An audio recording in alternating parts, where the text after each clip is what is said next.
Get out before you embarrass us, Preston sneered, blocking the revolving doors of the city's most exclusive hotel. He waved his platinum card at the security team, demanding they remove the trash. That trash was me. His wife, my own sister, giggled behind him, filming my humiliation for her social media. They thought they were gatekeeping paradise from a poor relation. They had no idea that the security team was actually waiting for my signal, or that the signature on the deed to this entire skyscraper, ink barely dry, was mine. Before I destroy their ego in front of the entire city, let me know where you are watching from in the comments below. Hit subscribe if you have ever been underestimated by the people who should love you most. My name is Brianna, and at 32 years old I have learned that blood might be thicker than water, but money is the only thing that commands respect in my family. The biting wind off Lake Michigan whipped against my face as I stepped out of the dented Toyota Camry. The Uber driver, a kind older man named Samuel, apologized 3 times for the heater not working, but I tipped him $50 anyway. I did not mind the cold. It was the chill awaiting me inside that I was preparing for. Towering above me was the Azure Summit. It was not just a hotel. It was a cathedral of wealth, gold-leafed columns, limestone facade, and a revolving door that separated the elite from the invisible. To most, it was a fortress of exclusion. To me, as of 9 this morning, it was an asset in my portfolio. But tonight, I was not wearing my CEO hat. I was wearing the mask they expected. The struggling big sister. The disappointment. I adjusted my blazer. It was a simple charcoal piece, bespoke Italian silk, but understated enough to look like department store clearance to an untrained eye. As I reached for the brass handle of the entrance, a shadow loomed over me. It was Preston, my brother-in-law.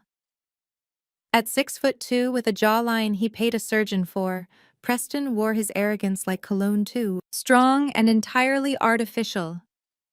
He did not step aside. He stepped in front, using his broad shoulders to physically wall me off from the warmth of the lobby. "Well, look who decided to show up," he announced, his voice booming loud enough for the valet parking attendants to hear. "I thought you would be taking the bus." Brianna. "Hello, Preston," I said, keeping my voice steady. "My father is expecting me." I tried to sidestep him, but he mirrored my movement, blocking me again. A smirk played on his lips. "Not dressed like that, he isn't." He looked me up and down with theatrical disgust lingering on my comfortable loafers. "Read the sign. Brianna, it says. Formal attire, not assistant manager at a discount outlet. This is the Azure Summit. They have standards here. Standards that keep people like you on the sidewalk." He chuckled, a wet, condescending sound that made my skin crawl. "Honestly, Brie, I am doing you a favor. A bottle of water in there costs more than your entire outfit." I felt the heat rise in my cheeks, not from shame, but from the sheer audacity. "Preston?" I said, dropping the pleasantries. "Do not make a scene. It is Dad's 65th birthday. I am going inside." I stepped forward, my hand brushing his expensive, ill-fitting suit jacket.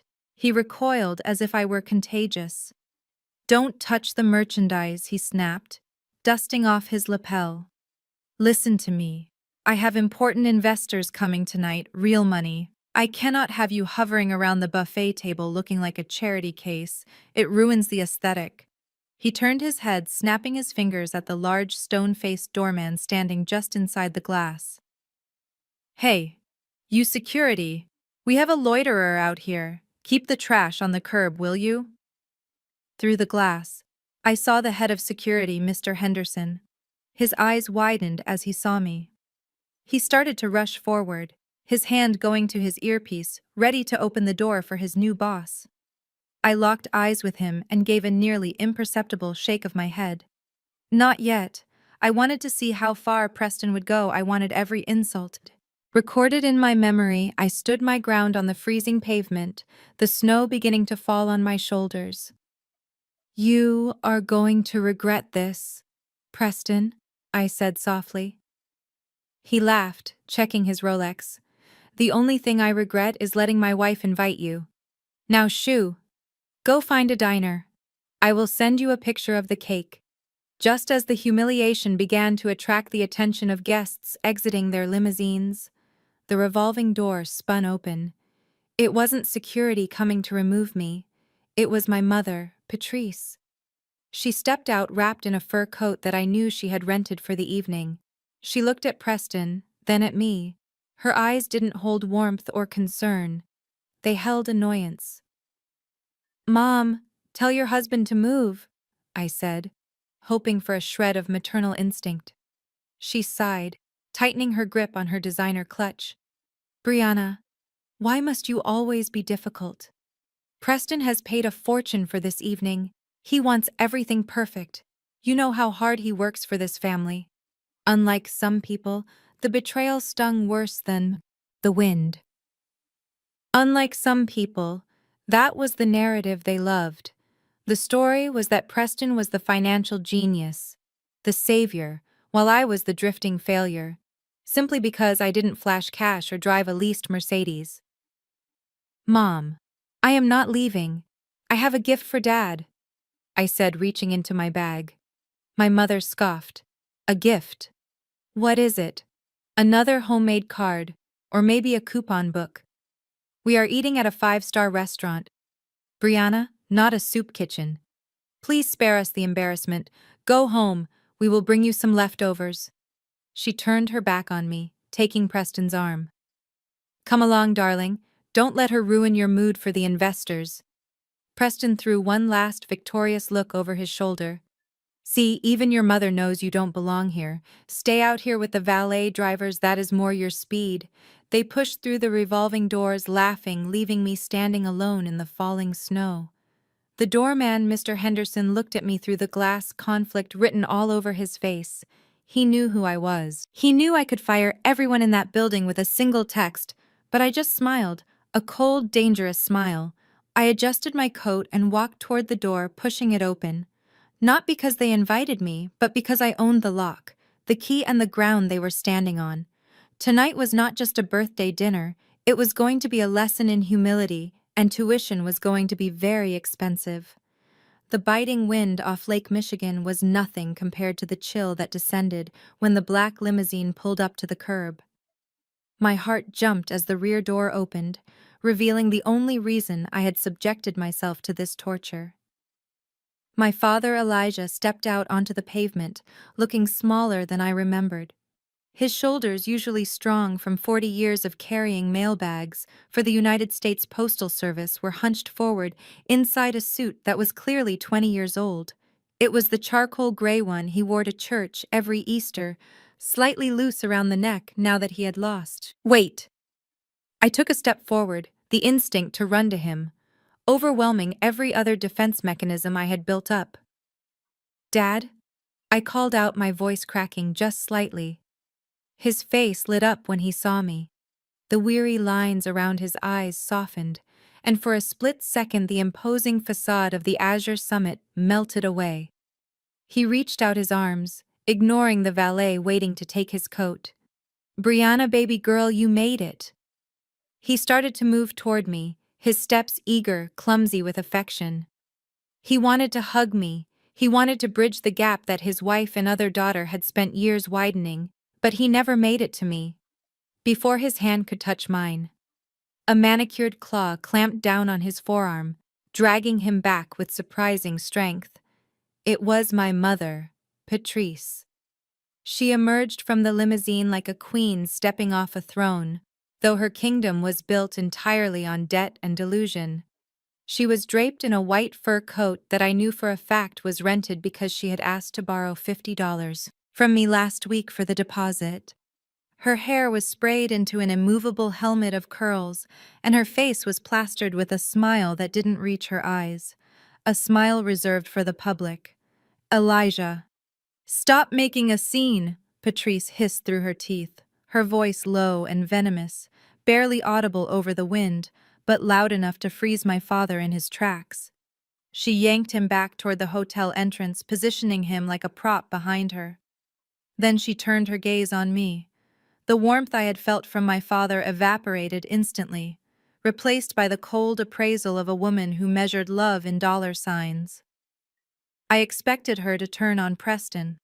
I expected her to see her son-in-law blocking the entrance, physically, intimidating her daughter and say something, anything, to defend me.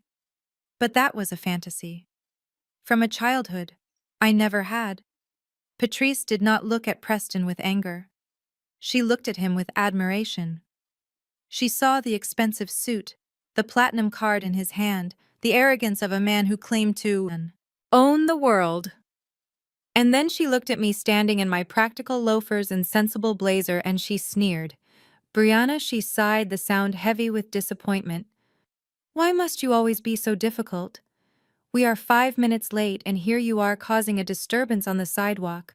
Look at you. You look like you just came from a shift at the library. This is a 6-star establishment. Do you have any idea how much Preston paid for this evening? I felt the familiar sting of injustice prick at my eyes. Not tears, but anger bubbling up like magma. Mom. Preston is blocking the door, I said, my voice steady, despite the trembling in my hands. He is refusing to let me in to celebrate Dad's birthday. Patrice waved her hand dismissively as if swatting away a fly. Well, can you blame him? He is trying to protect the family image. Look at this place, Brianna. Look at the clientele. She gestured vaguely at a couple walking past wearing diamonds that caught the streetlights. Preston has invited very important investors. Tonight, people who matter. If they see you looking like this, it reflects poorly on him. It reflects poorly on all of us. You are being selfish. Selfish. The word hung in the air, heavy and absurd. I was the one who paid the electric bill when Dad's pension check was late. I was the one who drove Mom to her physical therapy appointments when Dominique was too busy taking photos of her brunch. But in Patrice's world, none of that mattered, because I didn't have the flash. I didn't have the fake wealth that Preston projected. Just go home, Brianna, Patrice said, turning away, adjusting her rented fur. She pulled a $20 bill from her clutch and tried to press it into my hand. Here, go. Buy yourself some takeout. We will tell Dad you got stuck at work. He will forget by the time the appetizers arrive. Don't ruin this night for your sister and her husband. They have worked too hard. I looked at the crumpled bill in her hand, a symbol of exactly what she thought I was worth. Then I looked past her shoulder at my father. Elijah was standing by the revolving door, his head bowed. He looked defeated. He looked like a man who had spent his life walking on eggshells, trying to keep the peace in a house fueled by narcissism. He caught my eye and gave a small, almost imperceptible shake of his head, begging me silently not to cause a fight, begging me to just endure it for his sake. If I left now, I could go back to my penthouse. I could order room service, open a bottle of real vintage wine, and forget these people existed. But leaving meant abandoning him. It meant leaving him alone at a table where he would be ignored, mocked, and silenced. It meant letting Preston and Patrice rewrite the narrative of his life, making him feel small on the one day that was supposed to be about him. I am not going anywhere, Mom, I said, pushing her hand away and letting the $20 bill fall to the snowy pavement. I pulled my shoulders back, standing to my full height. I don't care about Preston's investors. And I certainly don't care about your image. I am here for Dad, and unless you plan to physically drag me away, I am walking through those doors. Patrice gasped, clutching her pearls as if I had slapped her. You ungrateful little, she began. But her tirade was cut short by the arrival of the final member of this toxic circus. A bright flash blinded me, followed by the click of a shutter. Dominique, my younger sister and the family's golden child, pirouetted out of the revolving door. Phone held high, capturing the perfect angle of her professionally contoured face. She was wearing a sequined dress that cost more than my first car. A dress bought with credit cards that were maxed out 3 times over. She didn't look at Dad. She didn't look at the hotel. She looked only at herself in the screen of her phone. What is with all the shouting, guys? Dominique chirped, not looking up from her screen. I am trying to do a live stream for my followers. The lighting out here is tragic. She finally lowered the phone and pretended to notice me for the first time. Oh hey Brianna, didn't see you. They're camouflage vibes, right? Dominique, tell your sister to go home, Mom snapped. The staff will think we are bringing the help in through the front door. Dominique laughed, a tinkling hollow sound that grated on my nerves.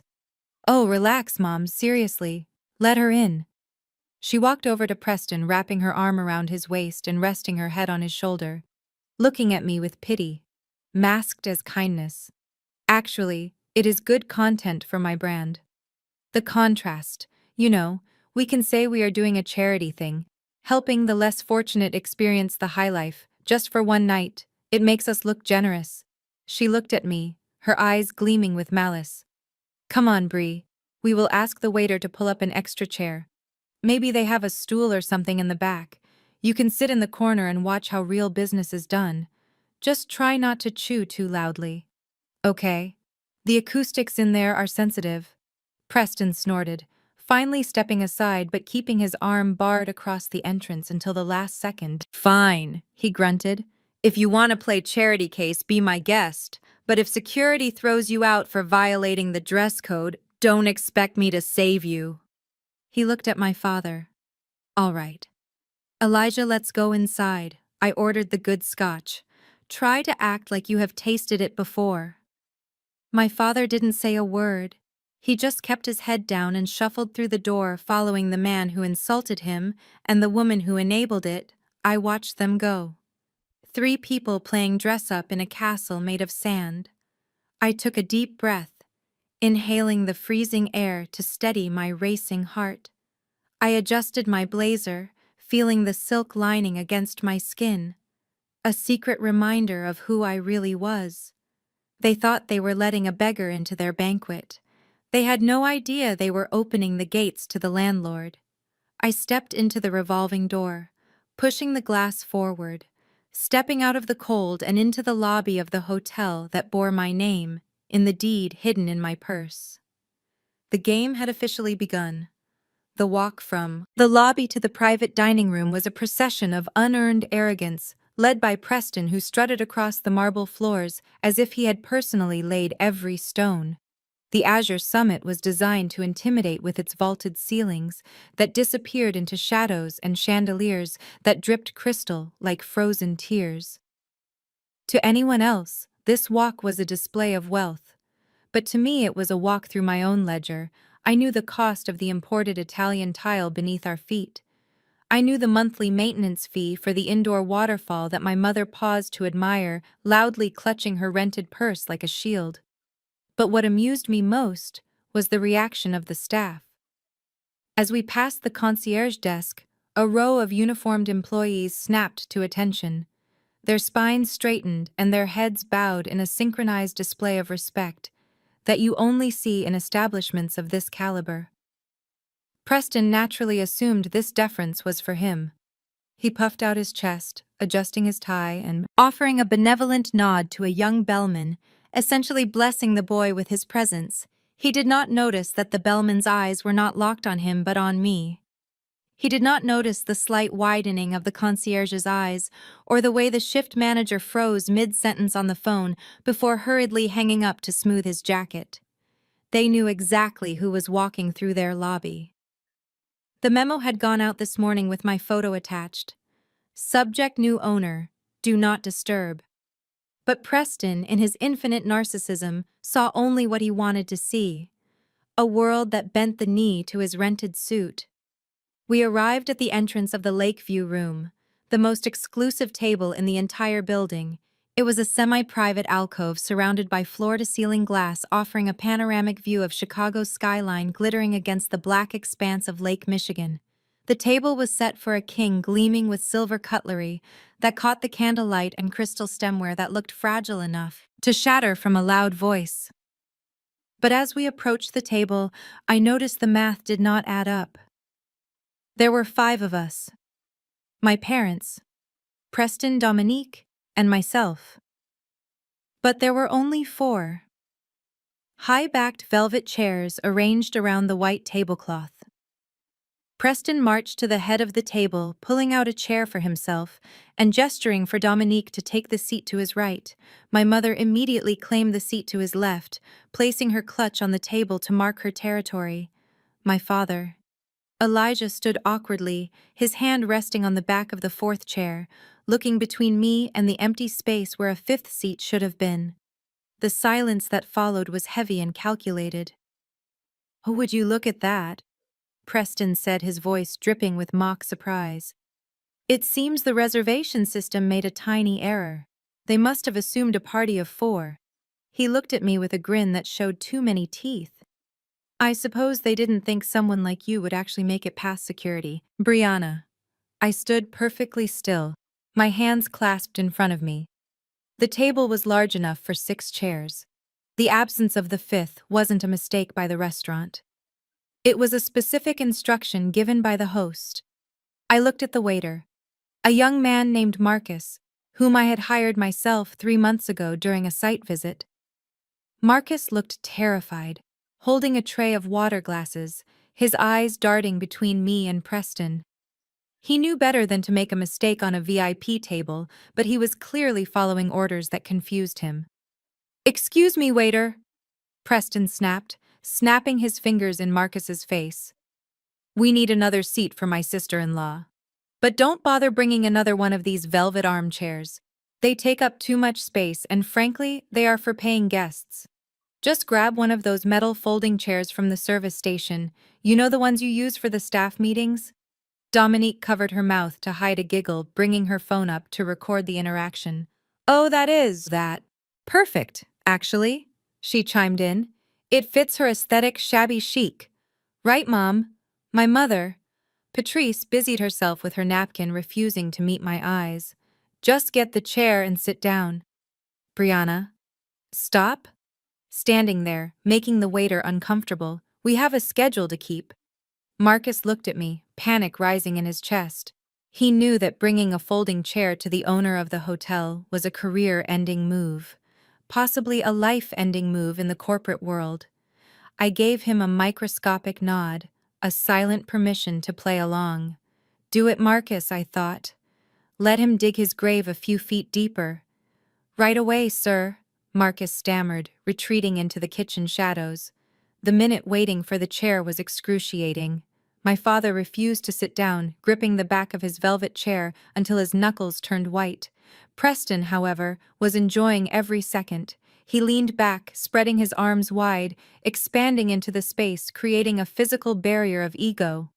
"You see, Brianna," he said, lecturing me as if I were a child. "There is a natural order to things. In the animal kingdom, the alphas eat first, and they sit on the high ground. You have spent your whole life being passive, and passive people get the folding chair. It is a life lesson, really. I am doing this to motivate you." The waiter returned, his face flushed, carrying a beige metal folding chair, the kind with chipped paint on the legs used for overflow seating in high school gymnasiums. The sound it made as he unfolded it was a harsh metallic clank that echoed against the crystal and fine china. It was lower, significantly lower than the plush velvet armchairs. When I sat down, I sank even further, the cheap metal digging into my back. My chin was barely level with the table rim while everyone else towered over me. "This is ridiculous, my father," Elijah suddenly said, his voice trembling with a rare flash of anger. He stood up, pushing his velvet chair back. "I am not having this. Take my chair, Brianna. I will sit on the metal one. I don't care about the velvet." "Sit down, Elijah," my mother hissed, grabbing his sleeve vigorously. "You are the birthday boy. You are not sitting on a metal chair like a pauper. It insults Preston's hospitality." "No, Dad," I said, my voice calm, slicing through the tension like a blade. I looked up at my father, forcing a smile that didn't reach my eyes. "Sit down. I am perfectly comfortable right here. This vantage point gives me a very interesting perspective on things." Preston laughed, a loud barking sound that made the couple at the next table flinch. "See Elijah. She knows her place. She is comfortable looking up at us. That is where she belongs. Now, waiter, pour the water and make sure hers is tap water. No need to waste the sparkling on someone who can't tell the difference." I watched my father slowly sink back into his seat, defeat etched into the lines of his face. He looked at me with profound sorrow, apologizing silently for his inability to protect me from his own family. But I didn't feel small sitting on that cold, hard metal chair, purely because Preston wanted me to feel small. Instead, I felt like a judge, sitting on a bench watching a criminal confess to his crimes without realizing the stenographer was typing every word. I took a sip of the tap water, observing the way Dominique preened for her camera and the way Preston swirled his empty glass like a tycoon from a bad movie. They thought the folding chair was my punishment. In reality, it was the front row seat to their destruction, and I was ready for the next act. The leather-bound menu landed on the white tablecloth with a heavy thud, a sound that usually signaled endless possibilities to the hungry elite. But tonight, it sounded more like a judge's gavel. I opened the heavy cover, running my fingers over the embossed gold lettering. The paper inside was thick, cream-colored, and smelled faintly of vanilla and money. My eyes scanned the prices automatically, purely out of habit. Even though I owned the place and could technically eat here for free for the rest of my life, the numbers were still staggering. The cheapest appetizer, a roasted beet salad with goat cheese foam, was $80. The Wagyu steak my brother-in-law had been bragging about earlier was listed at $400 purely for the cut without any sides. It was a menu designed to make people feel important, simply by being able to read it without flinching. Before I could even process the entree options, I felt a sharp tap on my elbow. It was my mother, Patrice, leaning in close, her perfume overpowering the delicate scent of the fresh lilies on the table. She didn't look at the menu. She looked at me. Her eyes narrowed into slits of warning. "Brianna, listen to me." She whispered, her voice a low hiss that only I could hear. "Do not even think about ordering from the right side of the page. You are getting the soup, the clear broth, not the bisque, and water. Tap water. We are not racking up a bill just because you decided to crash a party you were not invited to. Preston is being generous enough, letting you sit here. Do not make him regret it." I looked at her, seeing the genuine anxiety in her eyes. She wasn't worried about Preston's bank account, she was worried about his mood. She had spent her entire life managing the emotions of men she deemed powerful, and now she was managing me to keep the peace. I looked past her to my father, Elijah, who was staring at his menu with wide, terrified eyes. He looked like he was afraid to touch it, lest he be charged a rental fee for the leather. "Dad, get whatever you want," I said softly. He just shook his head, muttering that he wasn't very hungry. Preston overheard us. Of course he did. He had ears like a hawk when it came to his money. He lowered his own menu, a smirk playing on his lips as he swirled his scotch. "Oh, let her order, Patrice," he said, waving his hand magnanimously. "Let the girl eat. It is not every day she gets to see what real food looks like." He looked at me, his eyes gleaming with a mixture of pity and amusement. "Go ahead, Brianna. Get the chicken, or maybe the pasta. Just do yourself a favor and stay away from the items with French names. I would hate for you to embarrass yourself trying to pronounce confit or gratin. The waiters here are professionals, but even they have a breaking point for bad accents." Dominique giggled, snapping a photo of her menu for her Instagram story. "Yeah, Brie, just point at the pictures. Oh wait, this menu is too fancy for pictures. Just ask for the kids' meal. Maybe they have chicken nuggets in the back." I felt a cold calm settle over me. It was the same feeling I got right before I closed a multi-million-dollar acquisition. It was the calm of knowing you have the winning hand while your opponent is still shuffling the deck. I closed the menu slowly, placing it on the table with deliberate precision. I didn't look at Preston. I didn't look at my mother. I looked toward the sommelier who had been hovering near the wine cellar, clearly waiting for a signal to approach the high roller table. He was a tall man with silver hair and an impeccable tuxedo, wearing the golden pin of a master sommelier on his lapel. His name was Laurent. I knew this because I had personally approved his hiring bonus last month, poaching him from a 3-star Michelin restaurant in Paris. I raised my hand slightly, just a single finger, and Laurent materialized at my side. Instantly. Good evening, madame. Monsieur Laurent said, his voice smooth as silk. May I suggest a pairing for the evening? Preston opened his mouth, likely to order the most expensive-sounding bottle he could pronounce like a loud Cabernet, but I cut him off. I turned to Laurent and locked eyes with him, barely acknowledging the rest of the table. Bonsoir, Laurent, I said, my French accent, flawless, honed by 2 years of studying in Lyon during my master's degree program. Pour commencer, je voudrais le carpaccio de Saint-Jacques, avec une touche de truffe blanche.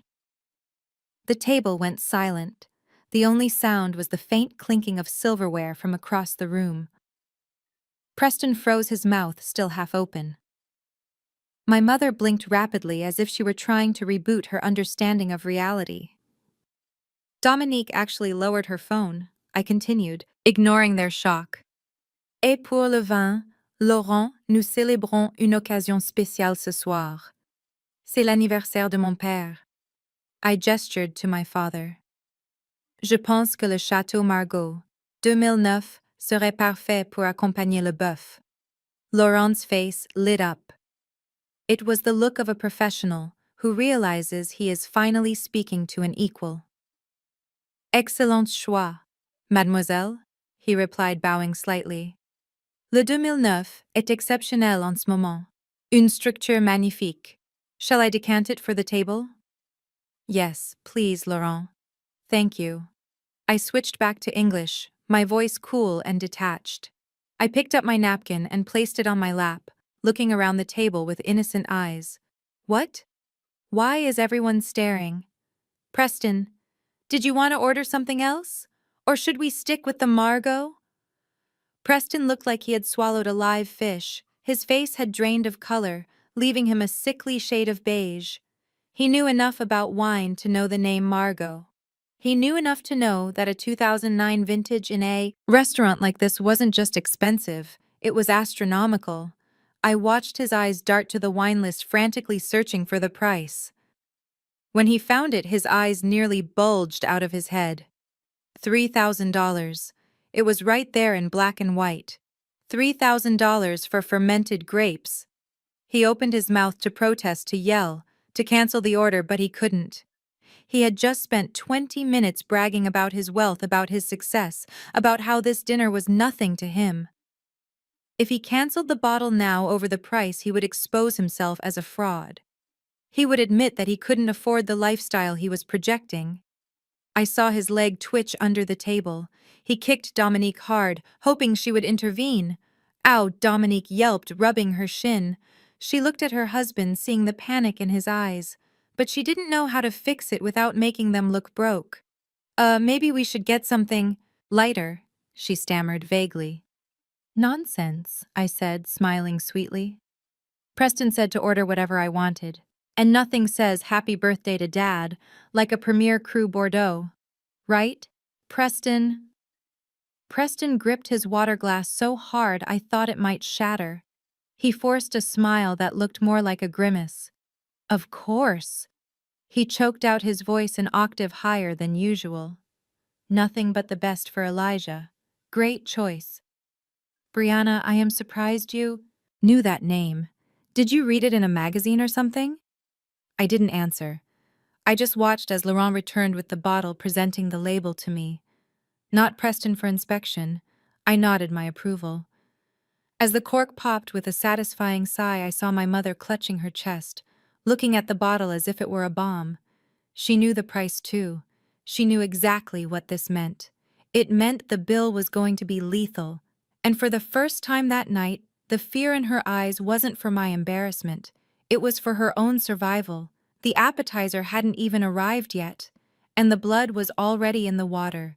The 2009 Chateau Margaux hit my palate with notes of blackcurrant and truffles, a velvet symphony that cost more than my mother's car.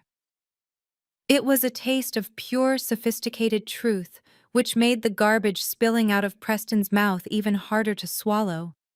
He swirled his glass aggressively, warming the wine with his palm. A rookie mistake that would have made the sommelier weep, but I said, nothing. I just watched him over the rim of my crystal goblet as he prepared to turn my father's birthday dinner into a pitch deck for his own ego. Preston tapped his fork against his glass, silencing the table.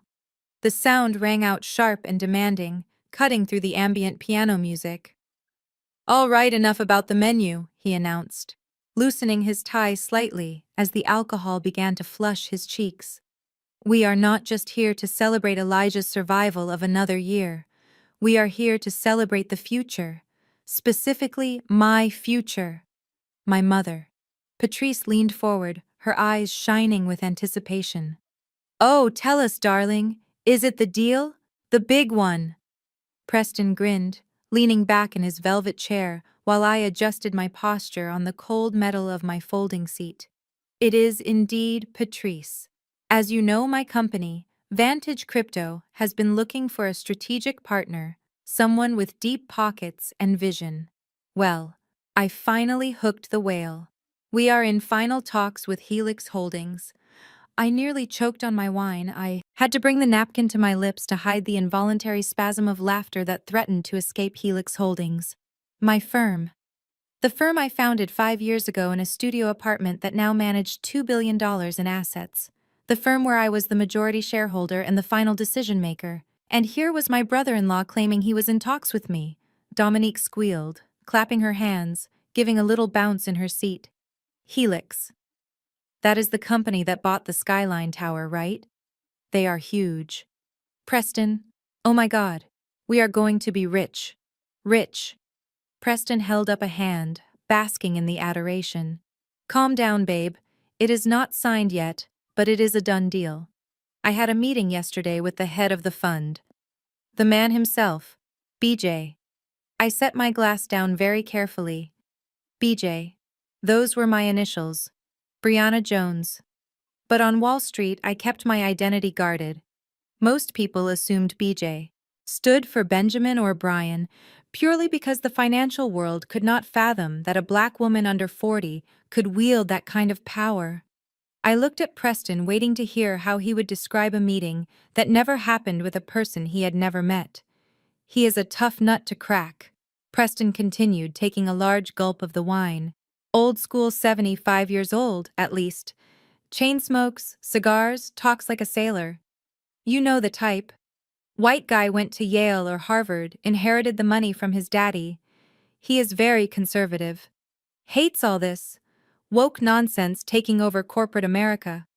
But he likes me," he said. "I remind him of himself when he was young, hungry and aggressive." My father, Elijah, looked confused, pushing his salad around his plate without eating. "I thought you said this was a technology fund, Preston. Why would an old man be interested in cryptocurrency?" Preston rolled his eyes, sighing as if explaining astrophysics to a toddler. "That is the genius of it. Elijah, BJ, needs young blood. He told me specifically, Preston's son. He called me son, actually. He said, Preston, I don't understand the blockchain, but I understand men. And you are a man who gets things done." He invited me up to his lodge in Aspen next weekend to finalize the paperwork. I sat there listening to this absolute fabrication, feeling a mix of fascination and horror. He had built an entire character in his head. A 70-year-old white man who called him son. I did not own a lodge in Aspen. I preferred the beach. And I certainly did not smoke cigars. I decided it was time to poke the bear quietly, gently, just to see how much he would lie. I took a sip of water and spoke up, my voice dripping with feigned innocence. "That is fascinating, Preston. I read in the Financial Times that Helix Holdings has a strict policy against investing in speculative assets like cryptocurrency. They focus on sustainable infrastructure and healthcare. How did you convince BJ to change his entire investment thesis?" Preston froze. The smile didn't leave his face, but his eyes went cold. He turned to me, his neck stiff. "You read that in the Financial Times, did you? Since when do you read financial news, Brianna?" "Stick to the comics," I shrugged, pouring a little more wine for my father. "Actually, I follow the market closely, And looking at your company's public filings, your user growth has stagnated for 3 quarters, and your burn rate is astronomical. You are losing $50,000 a month. Why would a conservative investor like BJ put millions into a sinking ship? The table went deadly silent. My mother looked at me horrified. Brianna, stop it right now. Do not be jealous just because Preston is successful. You are trying to ruin the mood with your negativity. I am just asking a business question, Mom, I replied calmly. If he is about to close a deal, he should be able to answer simple due diligence questions. So Preston did. BJ, ask to see your audited financials. Or did he just like the cut of your jib? Preston slammed his wine glass down, sloshing a few drops of the $3,000 vintage onto the white tablecloth. Listen to me, you little librarian, or whatever it is you do these days. BJ didn't ask about the burn rate because he understands vision. He understands potential, something you will never grasp, picking up pennies on the sidewalk. He is investing in me, in the man. And for your information, he already verbally committed $2 million. So take your little newspaper articles and shove them. Dominique jumped in, defending her husband. Yeah, Brianna, stop acting like you know business. You literally take the bus. You are embarrassing yourself. Preston is friends with billionaires. You are just… you. I leaned back on my folding chair, the metal digging into my spine, but I felt more powerful than anyone in the room. Verbal commitment. $2 million. The lies were getting bigger and bolder. He was digging a hole so deep he would never be able to climb out. He was betting his entire reputation on a friendship with a ghost. Wow, I said softly. Taking another scallop. A lodge in Aspen. Huh? Did he tell you which mountain it is on? Because I heard the skiing is terrible this time of year. Preston scoffed, waving his hand dismissively. We are not going for the skiing, Brianna. We are going to smoke Cubans and sign checks. Men's work. Now silence yourself. The main course is coming, and I don't want your bitter energy tainting my wagyu. He turned back to my father, raising his glass again. To the future, Elijah. To the millions coming our way, courtesy of my good friend BJ. My father raised his glass, his hand shaking slightly, forcing a weak smile. He didn't believe Preston, but he didn't have the fight in him to challenge the lie. I raised my glass too, hiding my own smile behind the rim. To BJ, I whispered, knowing that BJ was currently deciding that Preston's company wasn't just getting a rejection letter, it was getting blacklisted from every financial institution in Chicago. The pitch was over. The trap was set. Now I just had to wait for the check. The waiter placed a plate of truffle-infused scallops in front of me, but my appetite had been replaced by a cold, clinical fascination with the man sitting at the head of the table. Preston was now on his third glass of the vintage Margot, and the alcohol was doing exactly what I expected, loosening his tongue and stripping away the thin veneer of sophistication he tried so hard to maintain. He was leaning back in his velvet chair, gesturing wildly with a fork, a piece of steak impaled on the tines like a victim of his ambition. You see, Elijah, he boomed, ignoring the fact that other diners were glancing in our direction. Most people do not understand the paradigm shift we are witnessing. They think money is paper. They think it is gold bars in a vault, but that is archaic thinking.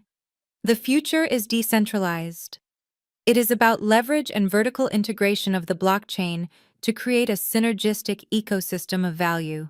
My mother, Patrice, nodded enthusiastically, her eyes wide with feigned understanding, as if Preston were reciting poetry instead of a word salad of business buzzwords that meant absolutely nothing. Oh, that sounds incredible. Preston, synergistic value. She looked at me across the table with a smug expression. See, Brianna, this is the kind of intellectual conversation we usually have. You should take notes. Maybe you will learn something to help you find a job. I sliced my scallop carefully, the knife gliding through the tender meat with zero resistance. I could have stayed silent.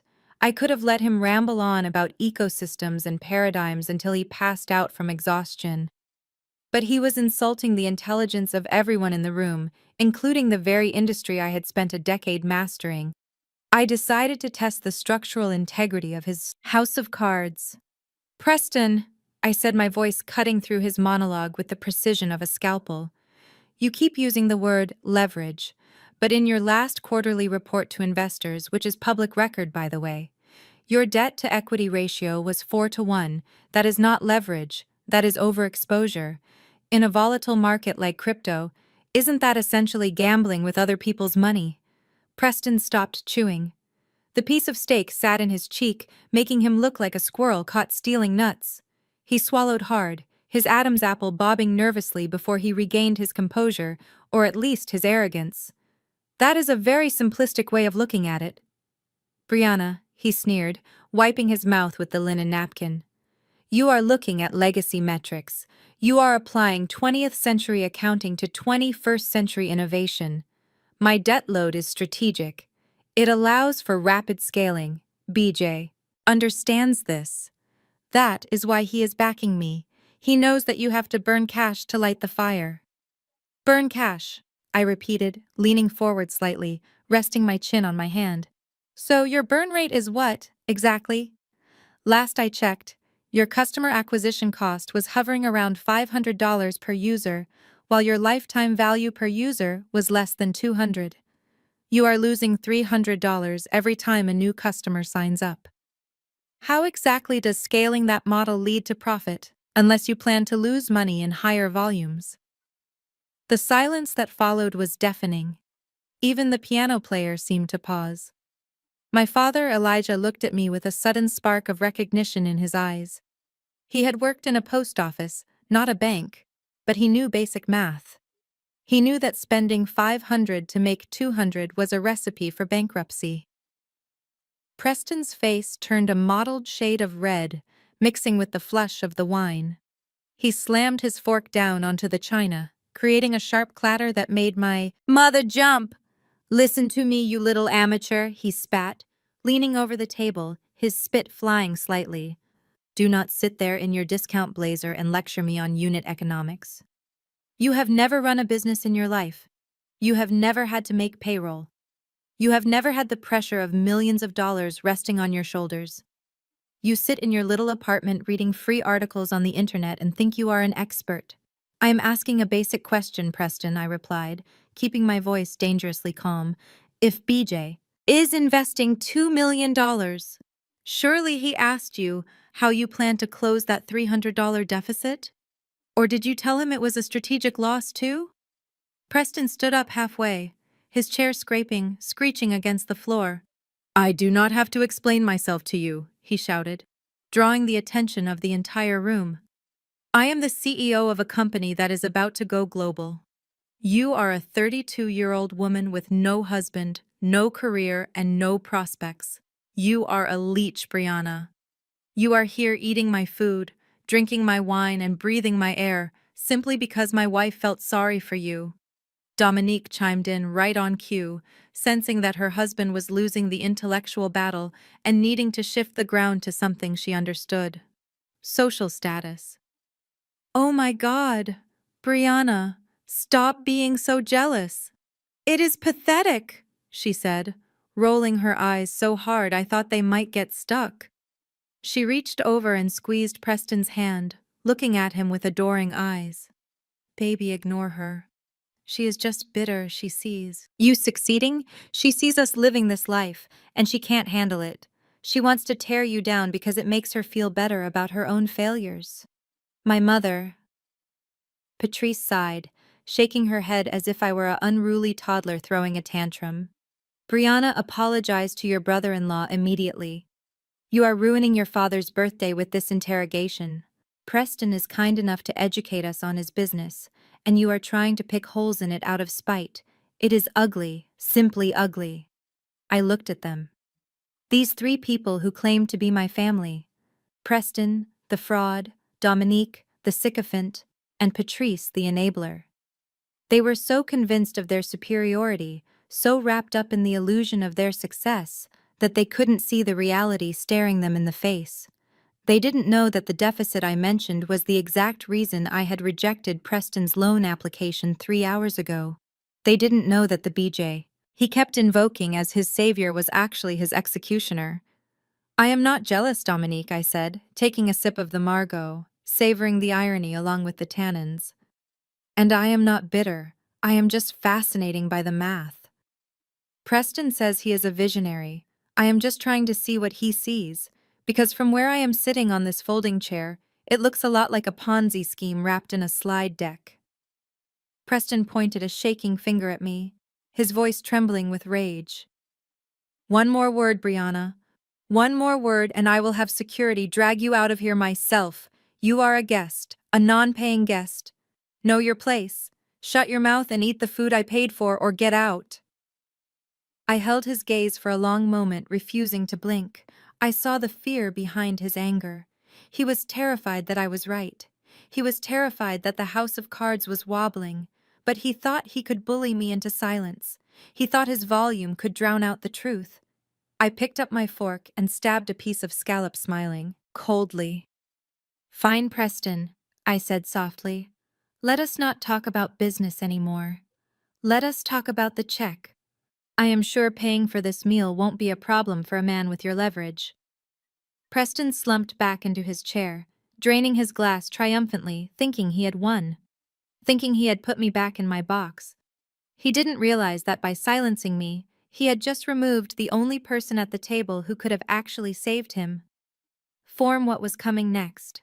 He signaled the waiter for another bottle, oblivious to the fact that his credit limit was already screaming for mercy. The financial smackdown was over, but the real bankruptcy was just beginning. The bottle of Chateau Margaux was empty, and with every drop that disappeared into Preston's system, the filter between his brain and his mouth evaporated completely. The ambiance of the restaurant was soft and refined, but our table had become a designated disaster zone of unsolicited opinions. Preston leaned back in his chair, his tie now completely undone, looking at my sister Dominique with a glaze in his eyes that he probably mistook for love. It was not love, it was possession. He looked at her the way a collector looks at a rare artifact he found at a garage sale and polished up for display. You know, he said, his voice slurring slightly, but loud enough to carry over the jazz piano. I really did save you, Dominique. I really did. I look at where you came from. He gestured vaguely at my parents and me, with his wine glass spilling a few red droplets on the pristine white cloth. And I think to myself, Preston, you are a saint. You took this girl out of the hood and put her in a penthouse. Dominique giggled, leaning into him, oblivious to the insult wrapped in the compliment. Oh, stop it, babe. We didn't live in the hood. We lived in a subdivision. Preston waved his hand dismissively. Same thing, honey. Compared to where I grew up, it was basically the jungle. But that is what I love about you. You are adaptable. You learned fast. You learned how to dress, how to speak, how to order wine. You shed that baggage. He paused, searching for the right word and finding the worst one possible. You shed that heavy urban energy. You are civilized now, thanks to me. I felt my blood run cold. It was the kind of casual racism that hides behind a smile, the kind that is terrifying because the person saying it genuinely believes they are being complimentary. I looked at my mother, expecting her to be outraged. She had worked 2 jobs to send us to private schools to ensure we never felt less than. But Patrice just smiled. A tight, frozen smile, tapping her fingers nervously on the table. Oh, Preston, you are terrible, she said with a forced laugh, protecting the ATM machine that was her son-in-law. We raised them well, but of course you have given Dominique a lifestyle we could only dream of. We are very grateful. Grateful. Preston echoed, latching onto the word. Yes, grateful. That is the key. You should all be grateful. But gratitude requires understanding value.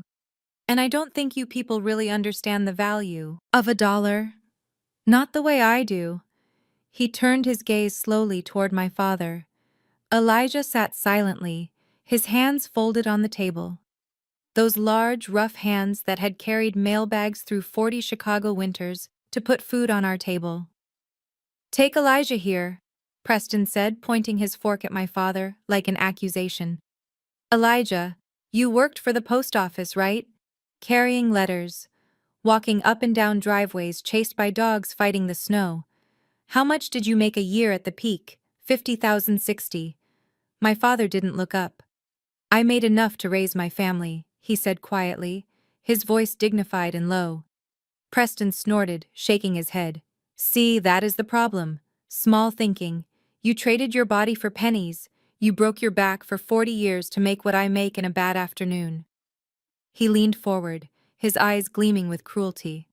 I clicked a button on my phone this morning while I was brushing my teeth, and I made $10,000 just on the volatility of Bitcoin. $10,000, Elijah. That is 2 months of your life walking in the snow, and I did it in my pajamas. That is the difference between labor and intellect. I saw my father's jaw tighten, the muscles in his neck corded with strain. He was a proud man, a man who believed in the dignity of service, who knew the names of everyone on his route, who had checked in on elderly neighbors during heat waves. Preston was reducing a lifetime of honorable contribution to a dollar amount, and finding it wanting. It is not just about the money. Preston continued warming up to his favorite subject, his own superiority.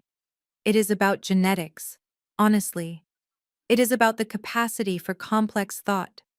Some people are bred to carry bags, and some people are bred to move markets. It is just biology, Elijah. No offense, but you pass down some limitations to your daughters. Dominique was smart enough to marry up to dilute the pool, so to speak, but Brianna. He swung his gaze to me, his eyes dead and cold. She is just like you, Elijah. Hard-headed, working class, destined to struggle because she doesn't have the mental hardware to elevate herself. The silence at the table was absolute. It was the silence of a bomb having detonated, but the shockwave hadn't hit yet. I looked at my father. I saw his hand, the one resting on the table, curl into a fist. It was a slow movement, trembling with 40 years of suppressed rage. He wasn't violent. He had never raised a hand to us in his life.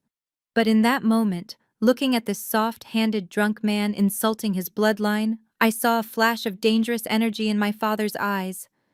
Elijah! Don't, my mother whispered fiercely, grabbing his wrist. She wasn't protecting Dad. She was protecting the dinner. She was protecting the illusion. Don't ruin this. Preston is just drunk. He doesn't mean it, I mean every word.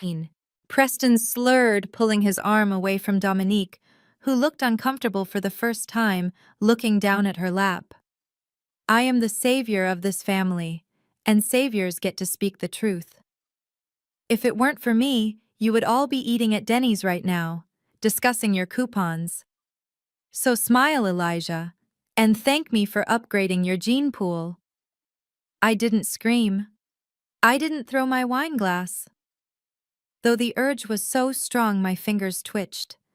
Instead, I did something far more damaging deeply and permanently. I slid my phone out of my pocket and placed it face down on the table. The voice memo app had been running for the last 5 minutes. The red waveform was pulsing, capturing every slur, every insult, every racist microaggression Preston had vomited onto the table. This was not just a recording for personal validation. This was evidence. In the corporate world, morality clauses are standard in every high-level contract, especially for anyone seeking partnership with a firm like Helix Holdings. Racism explicit or implied was grounds for immediate termination of talks and blacklisting. I looked at the phone knowing that Preston had just talked himself out of a career. He thought he was asserting dominance over a retired mailman. In reality, he was handing the mailman's daughter the weapon to destroy him. I am going to the restroom, I said, standing up abruptly. My voice was steady, but my heart was hammering against my ribs. Not from fear, but from adrenaline. Sit down, Brianna Preston barked. I didn't dismiss you. I ignored him, walking past his chair. The air around him smelled of expensive cologne and cheap cruelty. I walked toward the back of the restaurant, but I didn't go to the restroom. I went to find Mr. Henderson, the head of security waiting in the shadows. I showed him the phone screen and the recording timer still ticking. Is it time? Madam? He asked, his voice low and dangerous, looking over my shoulder at the drunk man insulting my father. Not yet, I whispered, putting the phone back in my pocket. Let him finish his performance. Let him dig the hole so deep he can see the center of the earth. I want him to feel safe. I want him to think he won. And then when the bill comes, I want to watch the light go out of his eyes. I walked back to the table, watching my father slowly unclench his fist, forcing himself to swallow his pride one last time, for the sake of his wife's delusions. It broke my heart, but it also steeled my resolve. Preston wasn't just going to pay the bill tonight. He was going to pay for every step my father took in the snow, every letter he delivered, and every sacrifice he made. I sat back down on my metal folding chair and smiled a terrifying, wolfish smile. You are right, Preston, I said, picking up my fork. It really is all about genetics, and you are about to find out exactly what kind of DNA runs in this family. The tension from Preston's racist tirade still hung over the table like a toxic fog sticking to the back of my throat. My father Elijah was staring at his empty plate, looking smaller and more defeated than I had ever seen him. He had absorbed the insults about his genetics and his career, simply to keep the peace for my mother. But Preston, having successfully asserted his dominance, decided it was time to pivot. He needed to transition from the cruel disciplinarian to the benevolent God, giving out blessings to his subjects. He wiped his mouth with the linen napkin, dropping it carelessly onto the table, covering the wine stains he had made earlier. All right, enough. Gloom and doom, he announced, his voice booming with forced cheerfulness, shifting gears so fast it gave me whiplash. I did not bring you to the finest restaurant in Chicago just to talk about the stock market. I brought you here to honor the patriarch of the family. My mother, Patrice, perked up immediately, sensing the shift in the wind. She smoothed her hair and touched my father's arm. Elijah, look at Preston. He is speaking to you. Smile, darling. Preston reached under his chair and pulled out a box. It wasn't just any box. It was a green leather box, the specific shade of forest green that immediately signals wealth to anyone who pays attention to luxury branding. He placed it in the center of the table, pushing aside the crystal salt shakers, making it the centerpiece of our existence. You know, Elijah. Preston began, his hand resting heavily on the box. You are a simple man, and I respect that, I really do.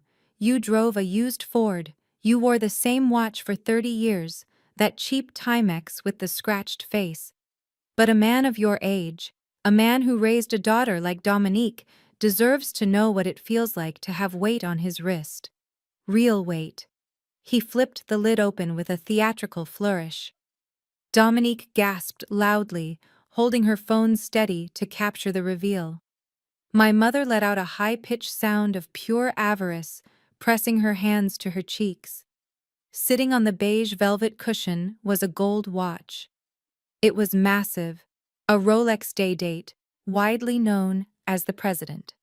It was solid gold, or at least it appeared to be, with a champagne dial and diamond markers where the numbers should have been. It glittered aggressively under the restaurant's chandelier, catching the light and throwing it back into our eyes. Happy birthday, old man, Preston said, leaning back and crossing his arms, his chest puffed out like a rooster. That right there is $40,000. 40,000? That is probably more than your pension pays out in 2 years. But do not worry about the cost. I picked it up this morning. It is nothing to me. Just a rounding error. My father stared at the watch, terrified. He didn't reach for it. He looked at it as if it were a radioactive isotope that might burn his skin. Preston, I cannot accept this. He stammered, his voice trembling. This is too much. I'm afraid to wear it. What if I scratch it? Don't be silly. Elijah, my mother snapped, reaching out and taking the box herself, her eyes glued to the gold. Of course you will accept it. It is a symbol of our family's success. Put it on. She pulled the watch from the cushion, and the heavy gold links clinked against each other. Preston beamed, soaking in the adoration. But from my seat on the folding chair, I was leaning forward, my eyes narrowing. The advantage of being the invisible person at the table is that nobody notices when you are scrutinizing the details. And I knew watches. I had bought a real Rolex day date for my chief financial officer last year as a retirement gift. I knew exactly how the light should play off 18-karat gold. I knew the specific weight of the platinum rotor inside the movement, and most importantly, I knew how the second hand should move. "Can I see it, Mom?" I asked, keeping my voice casual, extending my hand. My mother hesitated, clutching the watch to her chest, as if I were going to snatch it and run. "Why do you want to see it, Brianna?" "It is heavy. Be careful. Do not drop it." "I just want to admire Preston's taste." I lied, smiling a tight shark. "Like smile?" Reluctantly, she handed it to me. The metal was warm from her hands. As soon as I held it, two things happened simultaneously. First, I felt the weight. It was heavy, but it was the wrong kind of heavy. It felt unbalanced, top-heavy, like the case was weighted with lead rather than the density of solid gold. But the smoking gun was the dial. I looked closely at the second hand. On a genuine Rolex with a mechanical, perpetual movement, the second hand sweeps. It glides around the face in a smooth, continuous motion, a mesmerizing flow of engineering perfection. But on this watch, the second hand did not glide. It ticked, it moved in distinct jerky, 1-second increments. Tick, tick, tick.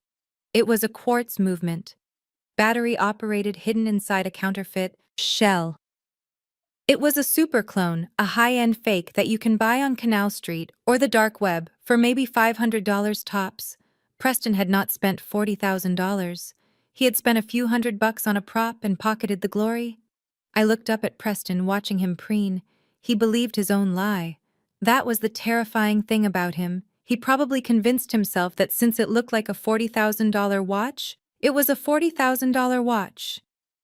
"This is incredible, Preston," I said, turning the watch over in my hands, looking for the hallmarks on the clasp. Usually these pieces come with a lot of paperwork: the green warranty card, the COSC certification, the serial number, hang tag. "Did you leave those in the car? We should probably keep them safe for Dad, specifically for insurance purposes." Preston's smile faltered, just for a fraction of a second. He took a large gulp of his wine, wiping a bead of sweat from his upper lip. "Oh, the papers. Yeah, I have them at home in my safe. Didn't want to bring all that clutter to dinner. Just the watch is enough, right?" "Really?" I pressed, staring at the jerky second hand. "Because usually authorized dealers insist you take the box and papers together. It affects the resale value heavily. And looking at this bezel." I ran my thumb over the fluted gold ring around the face, feeling the sharp edges. Usually, gold is softer, smoother. "Did you get this from the boutique on Michigan Avenue?" Preston slammed his glass down a little too hard. "Listen to me, Brianna." He snapped, his defensiveness flaring up instantly. "I have connections. Okay. I do not shop at retail like a tourist. I have a private jeweler. A guy who imports directly, getting around the taxes and the red tape. It is a gray market deal. That is how smart money buys luxury. We do not pay for the paper, we pay for the gold. So stop interrogating me and give the watch to your father." "A private jeweler?" I repeated slowly, letting the words hang in the air. "Imports directly. Interesting." Because Rolex is notoriously strict about their supply chain. But hey, if you say it is real, it must be real, right? After all, who would lie about a birthday gift to their own father-in-law? I handed the watch to my father, watching his hands shake as he held it. He looked at Preston with tears in his eyes. "Thank you, Preston," he whispered.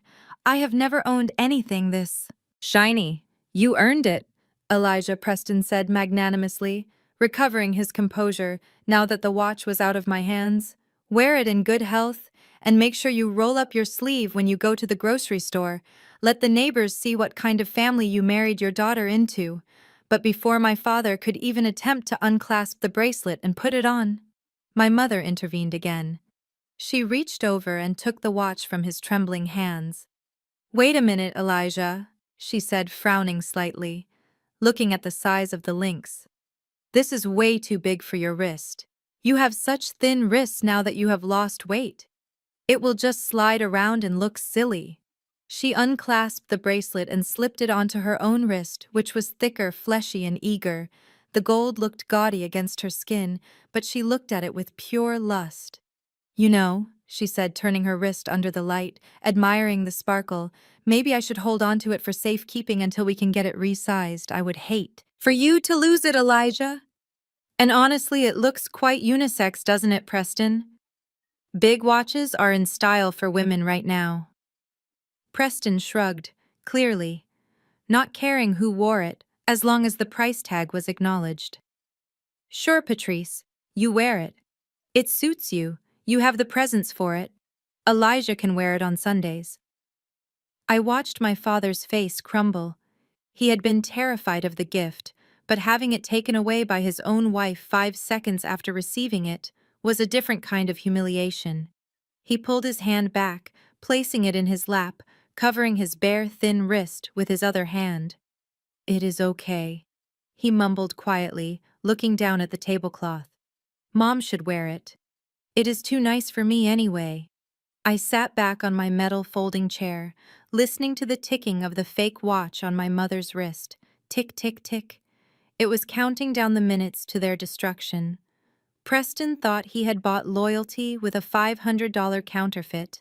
He thought he had fooled us all, but he had just given me the final piece of ammunition I needed. When the police eventually came, and they would come, I would make sure to mention that he deals in counterfeit goods too. Fraud upon fraud, layers of lies painted in gold paint that was already starting to look a little dull under the harsh lights of the truth. The gold-plated fraud of a watch was now clamped tightly around my mother's wrist, ticking away the seconds of our collective deception. My father Elijah sat with his hands folded in his lap, looking at the empty space where the watch should have been.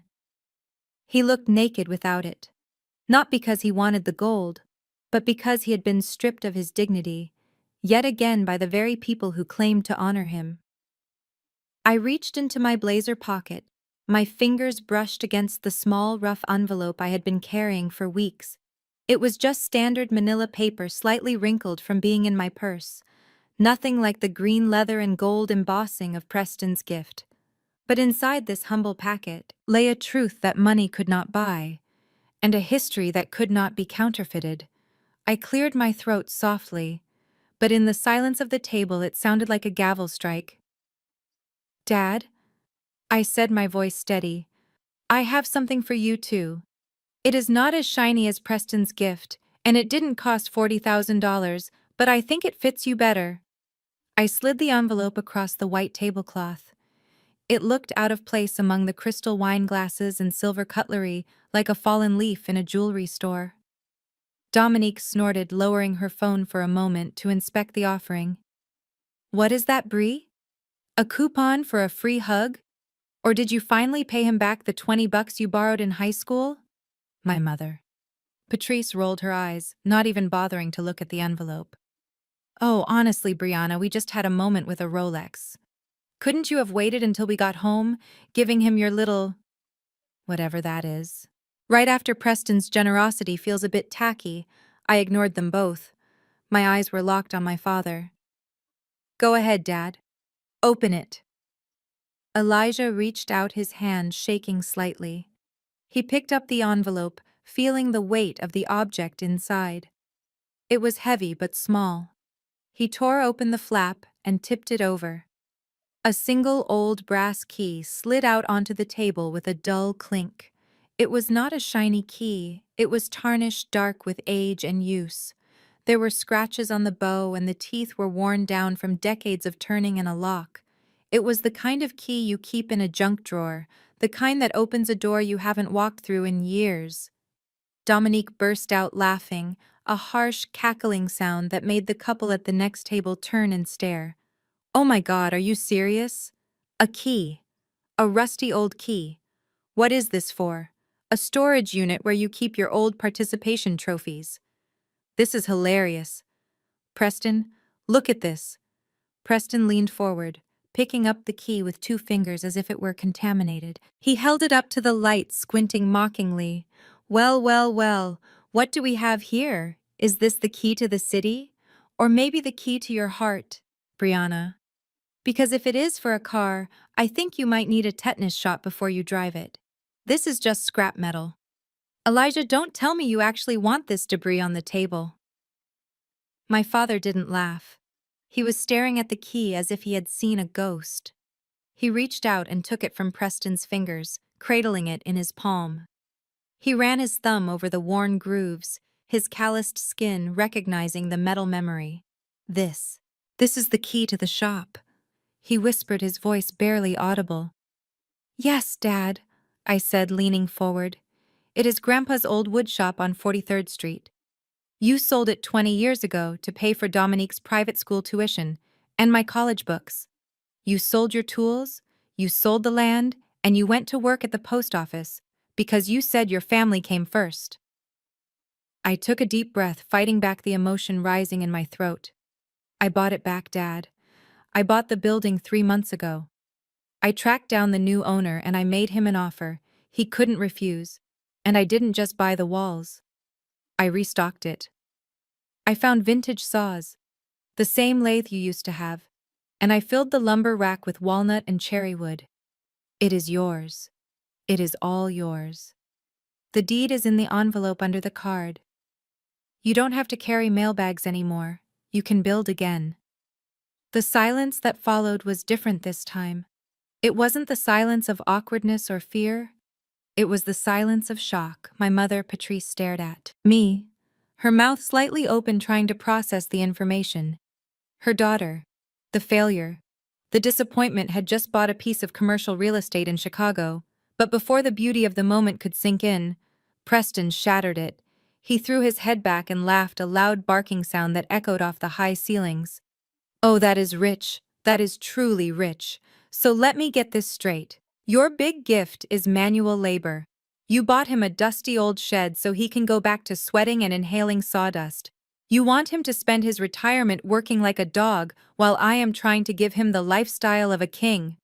He turned to my father, shaking his head. Elijah, tell her, you don't want to go back to that hole. You want to sit on a yacht wearing a Rolex? You want leisure, not labor? This isn't a gift, Brianna. This is a sentence. It is a sentence to poverty, thinking. Dominique chimed in, shaking her head in disbelief. Yeah, Brie, seriously. Dad is 65. He is tired. He doesn't want to be a carpenter. Again, that is so blue collar. We are trying to elevate the family brand, and you are dragging us back to the workshop. It is embarrassing. My mother recovered from her shock and immediately sided with the money, or at least the appearance of it.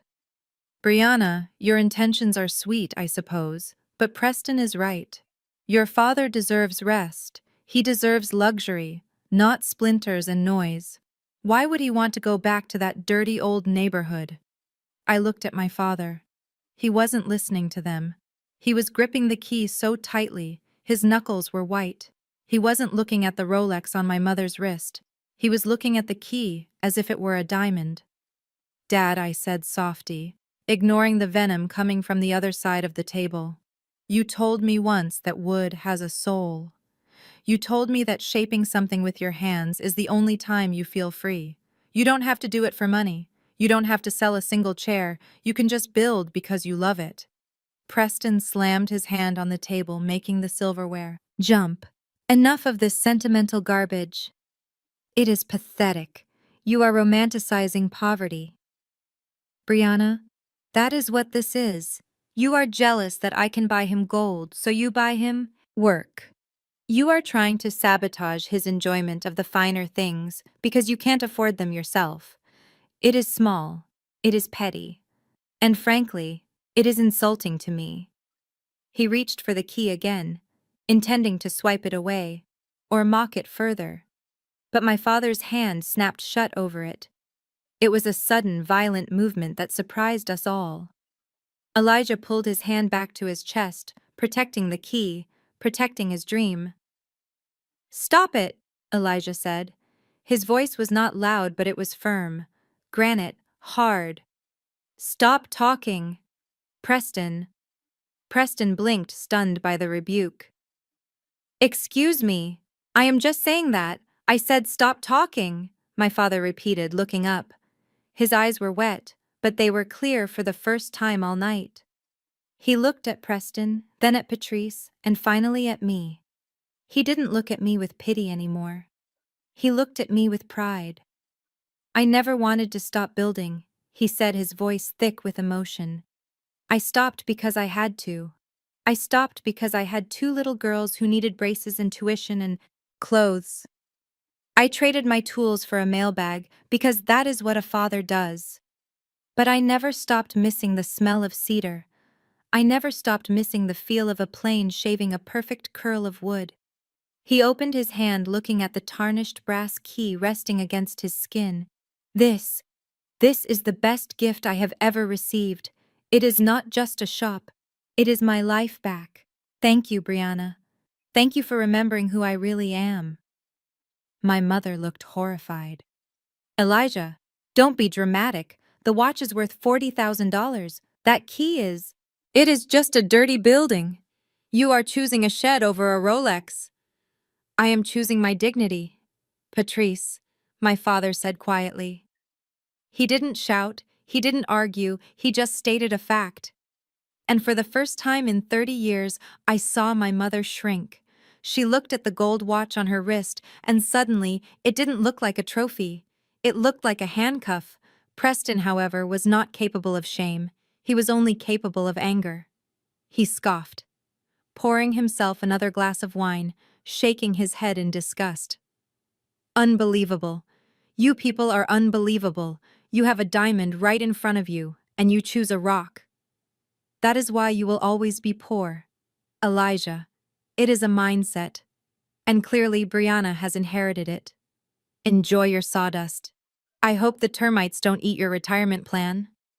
I smiled, taking a sip of my water, knowing that the termites Preston should be worried about were the ones currently eating the foundation of his own company. And as I watched my father clutch that key to his heart, I knew that the real value at this table wasn't measured in carats. It was measured in the look of a man who had just been given permission to breathe again after 20 years of holding his breath. The Rolex was fake. The love behind the key was the only real thing in the room, and soon Preston was going to learn exactly how much that kind of reality costs. The final course had been cleared away, leaving only the debris of excess scattered across the white tablecloth, stained napkins, empty crystal glasses, and the lingering scent of espresso and expensive cognac. The air in the private dining room felt heavy, not just from the rich food, but from the weight of the inevitable conclusion approaching fast. My father, Elijah, sat quietly, touching the brass key in his pocket every few seconds, as if to reassure himself it was real. My mother, Patrice, was busy reapplying her lipstick, checking her reflection in the back of a spoon, oblivious to the storm clouds gathering over her son-in-law's head. Then came the moment. That every restaurant-goer knows, but only the insolvent fear. The arrival of the check. Marcus, our waiter, approached the table with the solemnity of a priest carrying a Bible. In his hands rested a black leather folio padded and heavy. It landed softly next to Preston's elbow. Preston didn't even look at it. He was too busy finishing a story about a yacht trip he had supposedly taken in the Mediterranean, a story I knew was false because his passport had expired 3 years ago. He waved his hand dismissively, keeping up the charade of the man for whom money is merely an abstract concept. "Just take care of it, Marcus," Preston said, not breaking eye contact with his own reflection in the window. "Add 20% for yourself. You did an adequate job tonight." Marcus cleared his throat gently, bowing slightly. "Sir, per house policy for bills exceeding $5,000. I must ask you to review the itemized receipt and provide the card physically. Preston rolled his eyes, sighing loudly as if the rules of banking were a personal insult to his dignity. Fine, bureaucracy is the death of joy, isn't it, Elijah? He flipped open the leather folder. I watched his eyes scan the bottom line. For a split second, the mask slipped. I saw his pupils dilate. I saw the breath hitch in his throat. $18,500.42. The Chateau Margaux, the Wagyu beef, the caviar service, the cognac. It had all added up to the price of a mid-sized sedan. My mother leaned over, trying to peek at the number. Oh my. Is it a lot? Preston, you shouldn't have been so extravagant for us.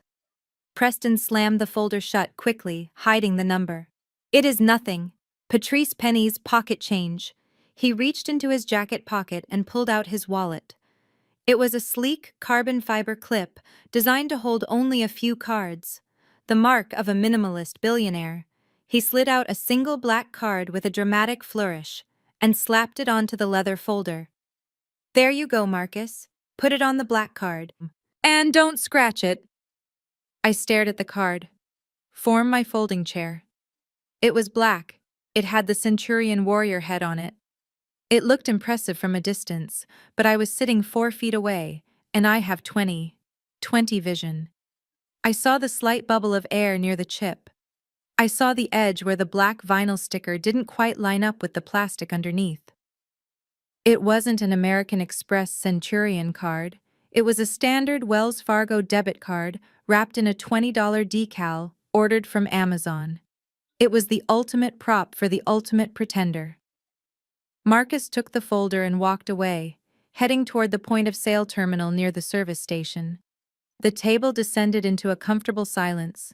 My mother was beaming, touching the fake Rolex on her wrist, telling Dominique how proud she was to be part of such a powerful family. Dominique was editing her photos, filtering out the redness in Preston's face. 2 minutes passed, then 3. Usually a transaction takes 10 seconds. I saw the terminal frowning. He swiped the card. It didn't work. He inserted the chip. He waited. He pulled it out and wiped it on his apron. Then he inserted it again. He typed something into the screen, looking confused. Then he printed a small slip of paper, the receipt of rejection. Marcus walked back to the table slowly. His walk was different this time. It wasn't the confident stride of a server expecting a big tip. It was the hesitant shuffle of a man who has to deliver bad news to a volatile customer. He leaned down to Preston's ear, keeping his voice a professional whisper meant to save face. "Sir, I am afraid there is a problem with the card. It was declined." Preston laughed loudly, a harsh barking sound meant to cover his panic. "Declined impossible.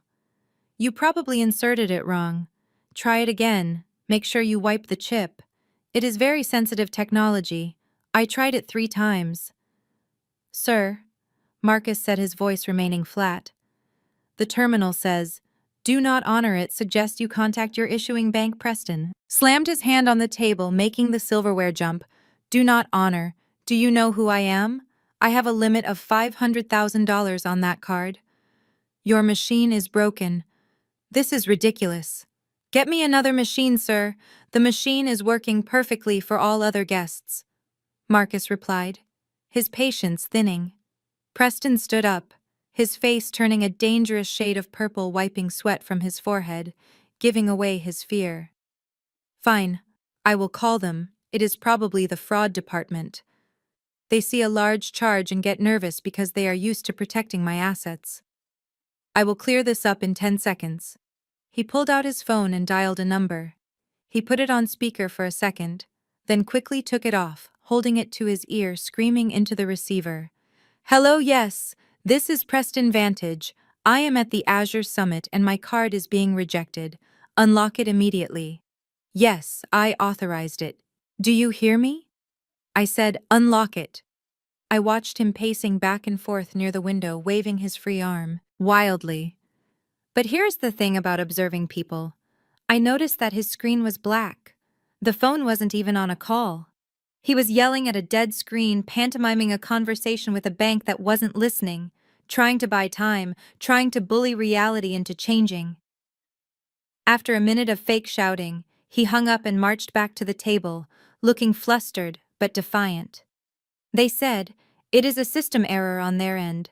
Their servers are down for maintenance."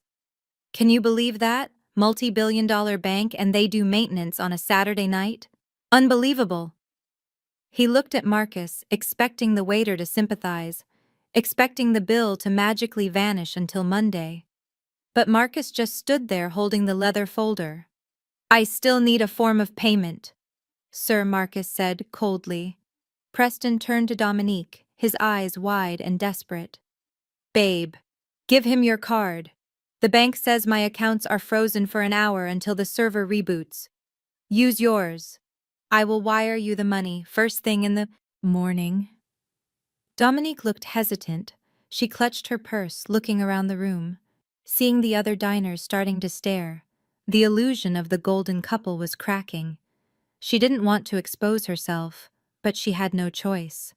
She pulled out her rose gold credit card, a flashy piece of plastic that she used to fund her influencer lifestyle. "Here," she said, handing it to Marcus with a trembling hand. "It has a high limit. Just run it." Marcus took the card and walked back to the terminal. The tension at the table was suffocating. My mother Patrice had stopped smiling. She looked from Preston to Dominique, sensing that the ground was shifting beneath her feet.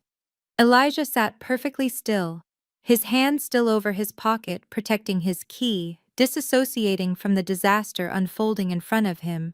I watched Marcus at the terminal. He inserted Dominique's card. He waited 5 seconds. The slip printed out. He tore it off and walked back.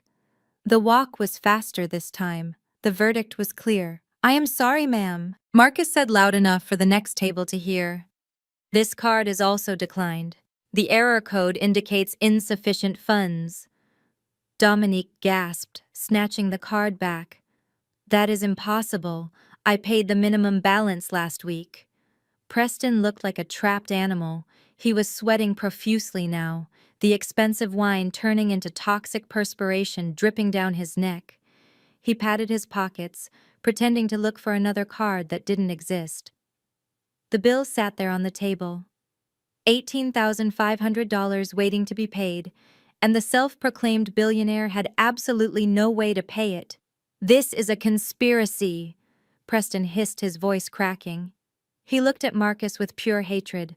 "You are doing this on purpose. Your machines are rigged against us." Marcus didn't blink, "Sir.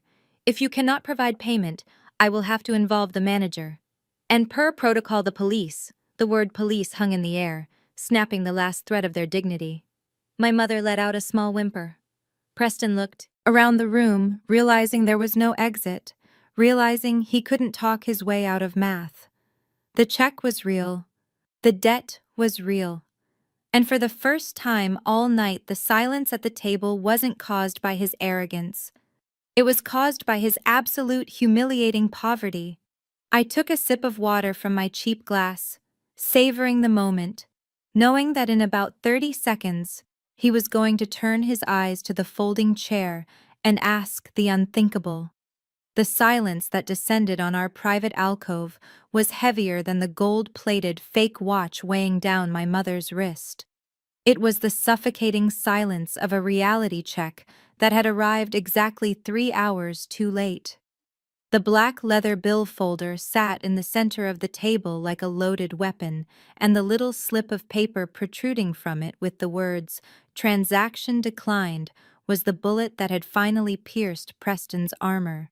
The air conditioning in the Azure Summit was set to a comfortable 70 degrees, but Preston was sweating as if he were running a marathon in the desert. His face was a map of panic, his eyes darting from the waiter to his wife and finally landing on me with a terrifying clarity.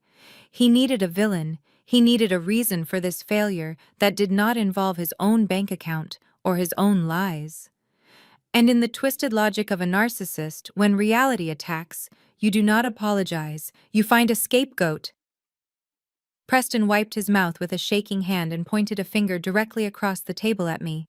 "This is your fault," he hissed, his voice low and venomous, vibrating with suppressed rage. I stared at him, blinking slowly, purely to infuriate him. "My fault?" I asked calmly, placing my water glass down with deliberate precision. "Please explain to me, Preston, how your credit card being declined for insufficient funds is my fault. Did I magnetically degauss the strip with my mind, or did I hack into the banking mainframe while eating my salad?" "Don't play dumb with me, Brianna," he shouted, slamming his hand on the table, causing the empty wine bottle to rattle ominously. "You ran up this bill. You did this on purpose. You ordered the most expensive items on the menu just to embarrass me. You knew the banking system was down for maintenance. You knew I couldn't access my offshore accounts tonight, and you took advantage of it." I almost laughed at the absurdity of it. The banking system was not down. There were no offshore accounts. There was only a debit card linked to an empty checking account, and a man drowning in his own delusion. "I ordered exactly what you told me to order, Preston," I replied, my voice cool and detached. "You insisted on the best. You insisted on showing my father a good time. You explicitly told me to order without looking at the price. Are you saying you can't afford the hospitality you forced upon us?" Preston stood up, knocking his chair back slightly. "I can afford it 10 times over, but my liquid assets are tied up in the merger that you were too stupid to understand. And now because of how? Your gluttony. Because you had to have the $3,000 wine. We are in this situation. You drank the wine, Brianna. You ate the steak, so you are going to pay for it, my mother." Patrice jumped in immediately, grasping at this lifeline. Preston threw her. She saw a way out, a way to save face, a way to keep the illusion alive. She reached across the table and grabbed my hand, her grip surprisingly strong and desperate. "Brianna, listen to your brother-in-law," she pleaded, her eyes wide and wet with panic. "He is right. You did order the expensive wine. You should contribute. It is only fair. You have been working for 10 years. You have no husband, no kids, no mortgage. You must have savings. You must have money put away somewhere, living in that tiny apartment of yours." I looked at my mother, feeling a cold stone settle in my stomach. She wasn't asking me to chip in. She was asking me to drain my life savings to cover the cost of her son-in-law's ego. She assumed that because I lived simply I was hoarding cash, and she felt entitled to it.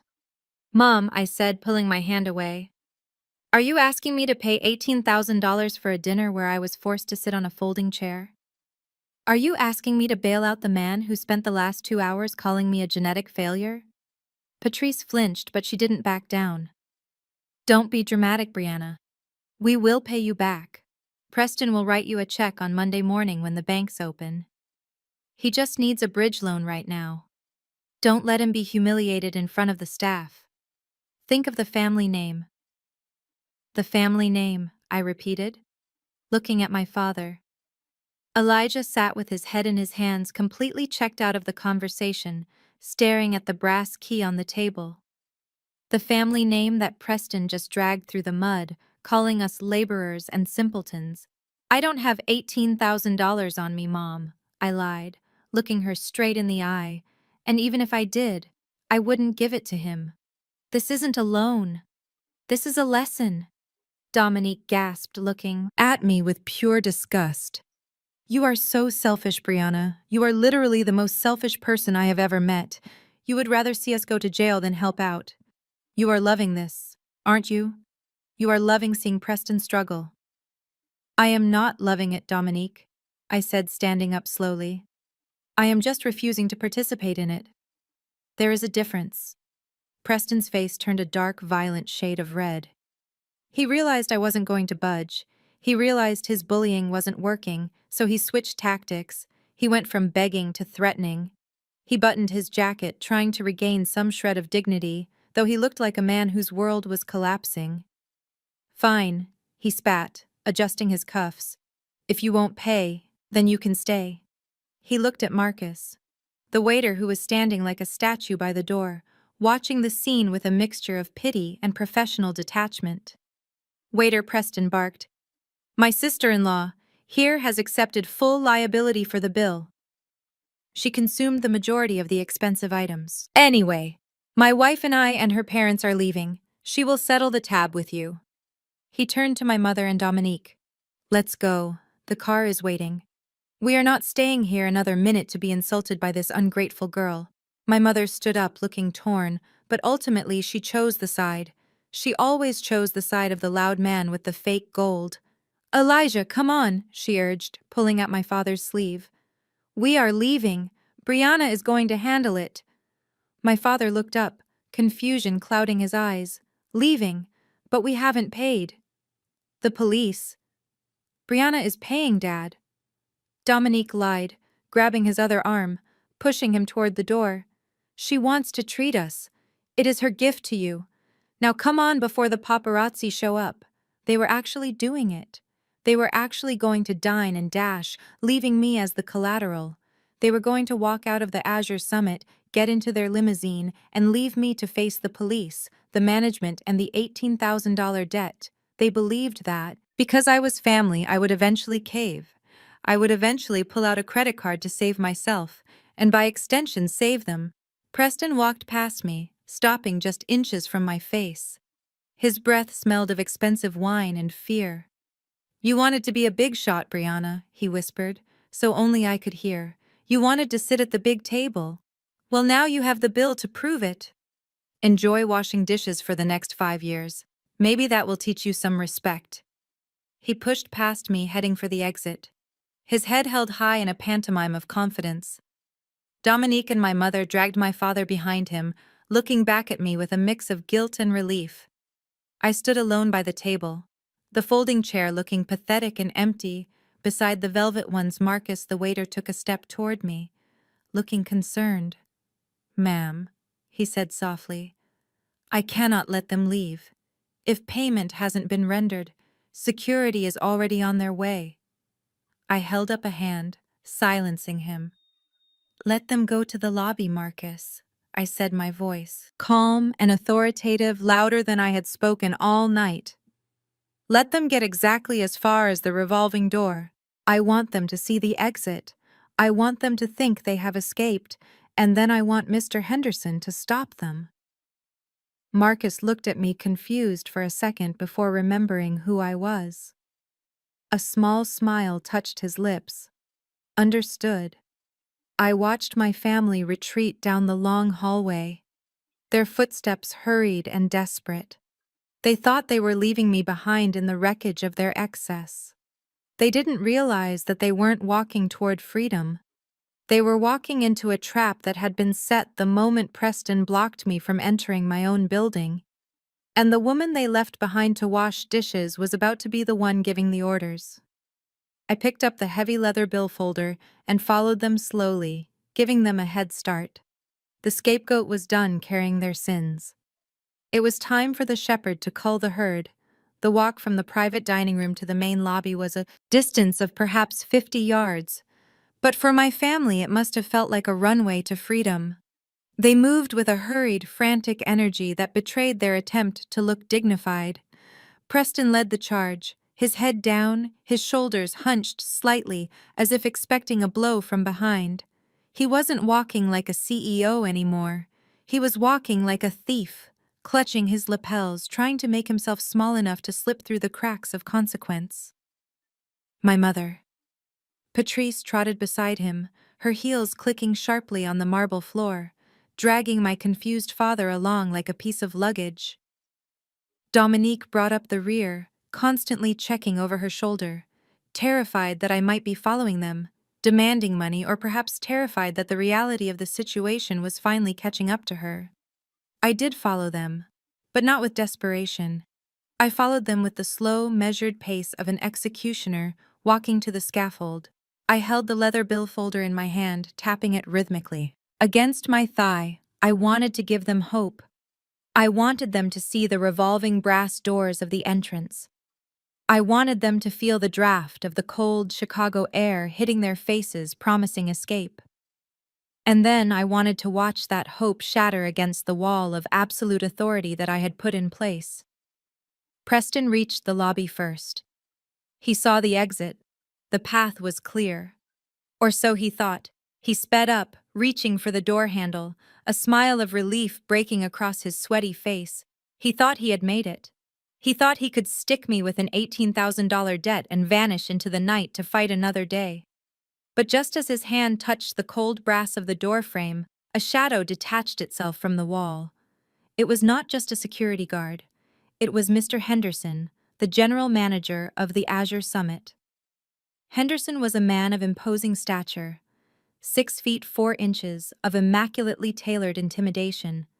He had served in the Royal Marines before entering hospitality, and he carried himself with a quiet, lethal grace that no amount of screaming could rattle.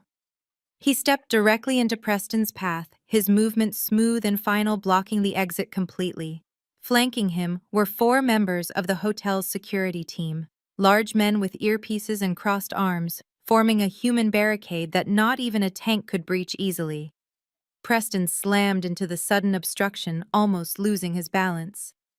"Move!" he shouted, his voice cracking with panic. "Do you know who I am?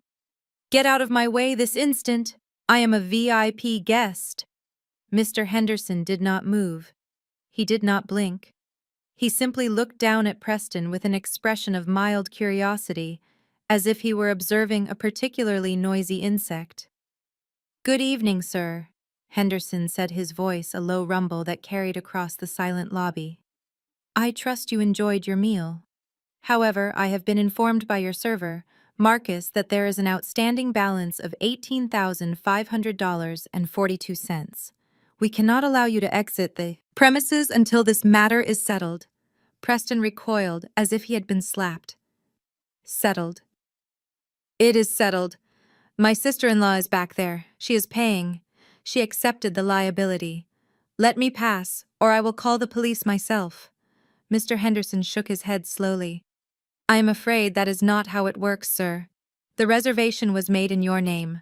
The wine was ordered by you, and the attempted payment method, which was declined for insufficient funds, was yours. Therefore, the liability remains with you.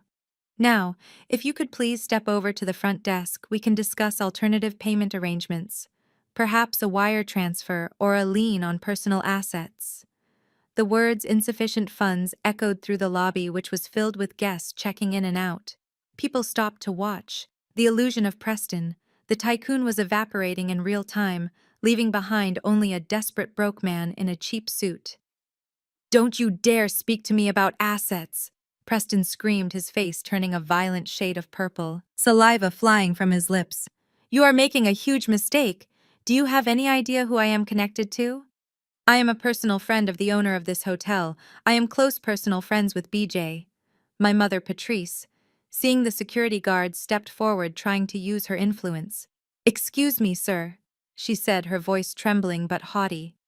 "My son-in-law is telling the truth. He is in business with Helix Holdings. He is going to be a partner next week. If you don't let us leave, he will call BJ and have you all fired. Do you want to lose your job over a misunderstanding?" Mr. Henderson's eyes flickered to my mother, then back to Preston. He tilted his head slightly, a look of genuine confusion crossing his face. "You know BJ?" he asked, his tone polite, but laced with steel. "Yes," Preston shouted, seizing on the opening, thinking he had found a weakness. "I know BJ. We are like family. We talk every day. I was just on the phone with him. He told me to put this dinner on his tab. He will be furious when he hears how you are treating me.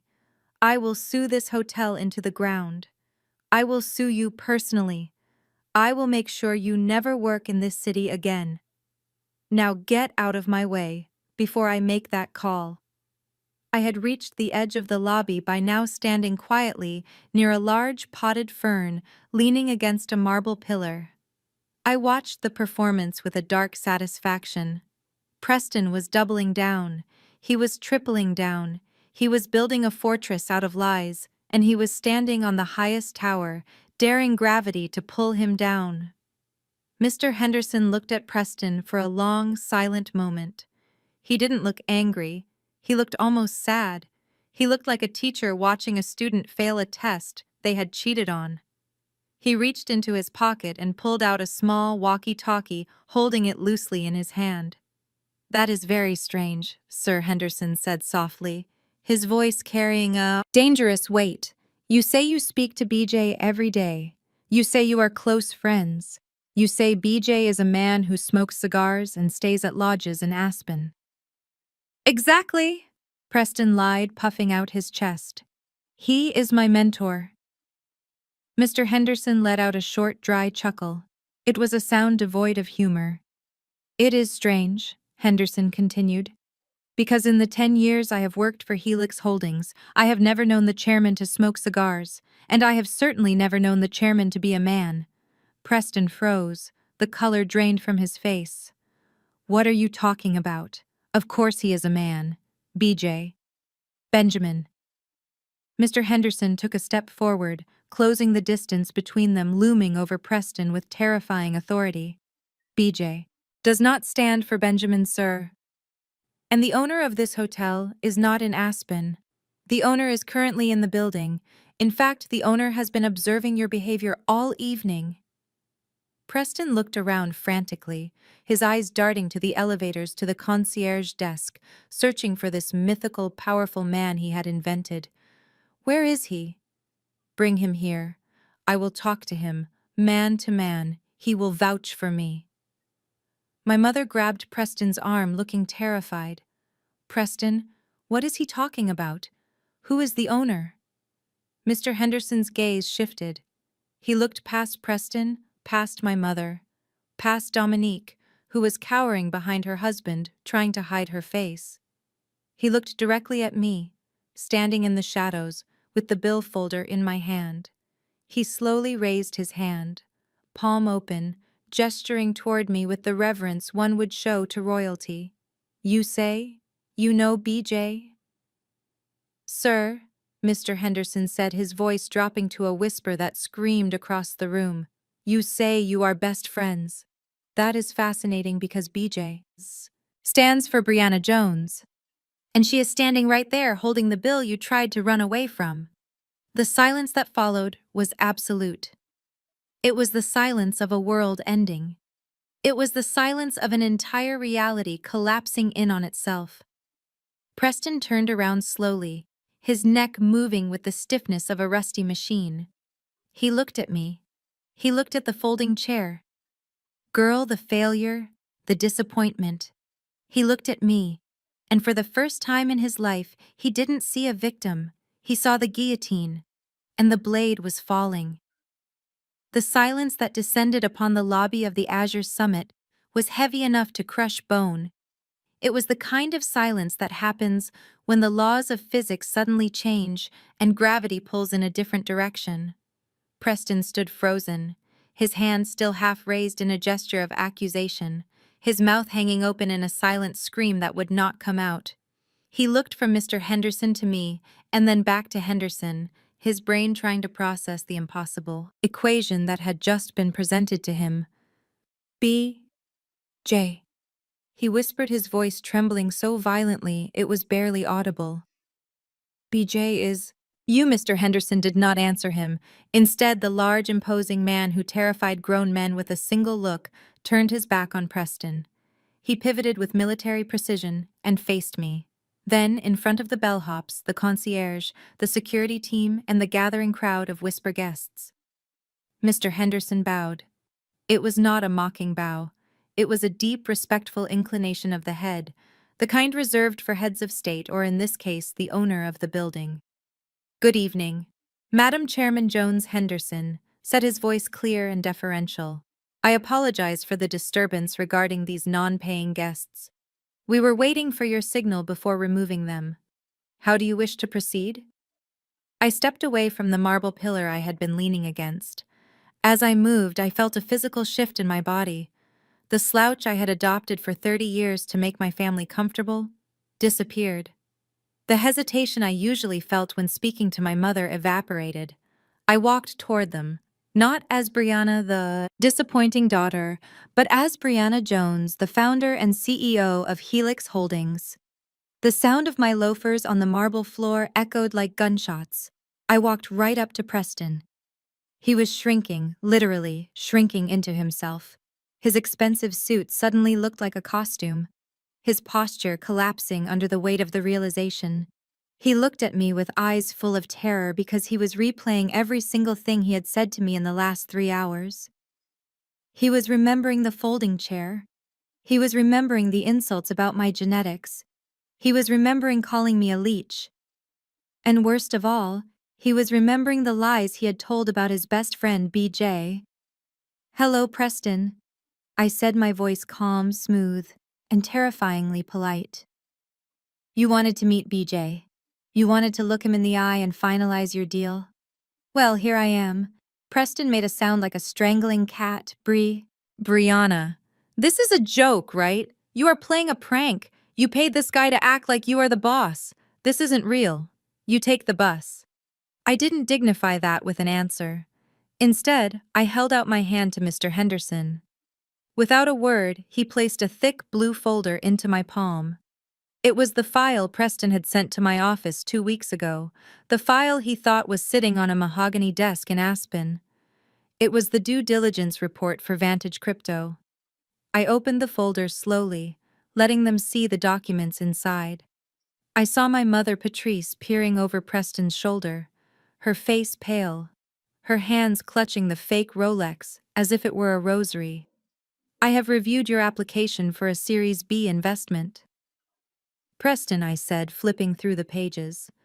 "The $2 million you requested to scale your operations." I paused, looking up at him. Seeing as I am the chairman of the investment committee, I decided to deliver the verdict personally. Preston's eyes lit up with a tiny flicker of pathetic hope. He thought maybe, just maybe because we were family, I would show mercy. He thought he could charm his way out of the grave he had dug. "Brianna, look, I know I said some things tonight," he stammered, sweat dripping off his nose onto the marble. "But it was just stress. You know how it is. Business is business. If you are really BJ, then you know the potential. We can keep this in the family. We can make millions together." I stared at him for a long, uncomfortable moment. Then I reached into the folder and pulled out the executive summary, the page with his signature on it. "Business is indeed business, Preston. And my business does not partner with liabilities." I took the paper in both hands and ripped it down the middle. The sound of the tearing paper was loud, sharp, and final. I tore it again and again, reducing his $2 million dream to confetti. "Your application is denied," I said, dropping the pieces onto the floor at his feet. "Reason for rejection. Number 1, financial fraud. Your user numbers are inflated by 40%. As I tried to tell you at dinner, number 2, insolvency. You are currently operating with a negative cash flow that you are hiding with creative accounting. And number 3, character." I took a step closer to him, invading his personal space, forcing him to look me in the eye. "We have a strict morality clause at Helix Holdings. We do not do business with racists. We do not do business with liars. And we certainly do not do business with men who try to dine and dash on their father-in-law's birthday while leaving the bill for a woman they consider beneath them."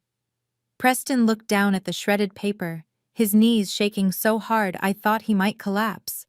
He looked at Dominique for help, but my sister was staring at me as if I were an alien. She looked at my simple blazer and my sensible shoes, and she finally realized that while she was playing rich, I was actually rich. "But wait," Dominique whispered, her voice cracking. "Brianna, if you own this place, if you are Beej, why did you let us treat you like that? Why did you sit on the folding chair?" I turned to my sister, looking her up and down, taking in the sequined dress, and the fear behind her eyes. "Because I wanted to give you a chance. Dominique, I wanted to see if there was any part of you that was still my sister, or if you were just Preston's accessory. I gave you 3 hours to stand up for me. I gave you 3 hours to show Dad some respect. You failed every test." I turned back to Mr. Henderson, pointing at Preston. "Mr. Henderson, please update the security database, effective immediately." Preston Vantage is banned for life from the Azure Summit and all affiliated Helix properties worldwide. If he steps foot on the premises again, you are to have him arrested for trespassing. Understood, Madam Chairman Henderson said, motioning for his guards to step forward. Preston panicked. No, you can't do that. Brianna, please, my reputation. If word gets out that I was rejected by Helix, I am ruined. Nobody in Chicago will. Touch me. That is the point, Preston, I said coldly. You built your reputation on my name without my permission. Now I am taking my name back. I turned finally to my mother, Patrice. She was standing there, trembling, tears streaming down her face, ruining her makeup. She looked from the security guards to the luxury lobby, and then at me. She didn't look proud. She looked terrified because she realized she had bet on the wrong horse. She had spent 30 years criticizing me and worshipping Preston, and in one night the hierarchy had been flipped upside down. Brianna? She sobbed, reaching out a hand toward me. Please, this is a misunderstanding. We are family. We can talk about this. Don't do this to your brother-in-law. It destroys us. I looked at her hand reaching for me, the same hand that had slapped my father's hand away from the velvet chair, the same hand that wore the heavy gold watch. I looked at the watch on her wrist, staring at the jerking, ticking second hand. You made your choice, Mom, I said, my voice dropping to a whisper, so only she could hear. You chose the glitter. You chose the noise.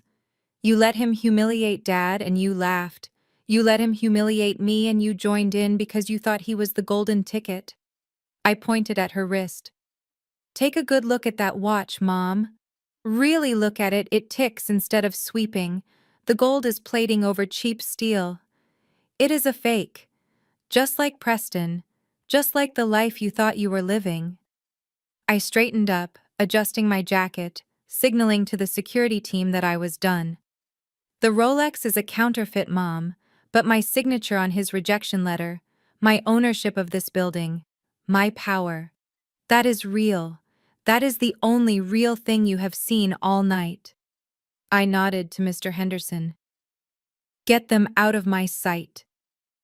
As the security guards moved in, grabbing Preston by the arms as he screamed and dragging him toward the door, I didn't feel joy.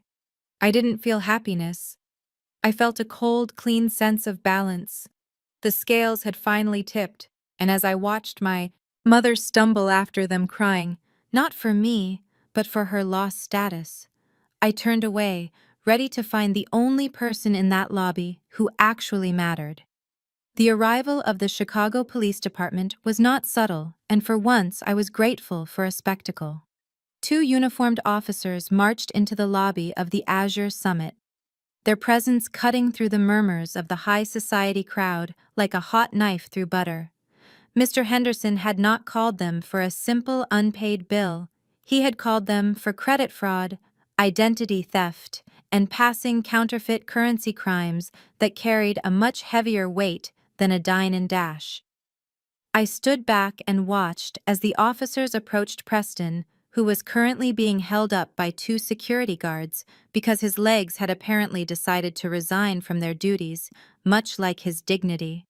Officer Miller, a stern woman with no patience for nonsense, read him his rights while he sobbed. The man who had spent the last 3 hours lecturing my father on what it means to be a man was now crying, calling for his mother and blaming the banking system for a conspiracy that existed only in his head.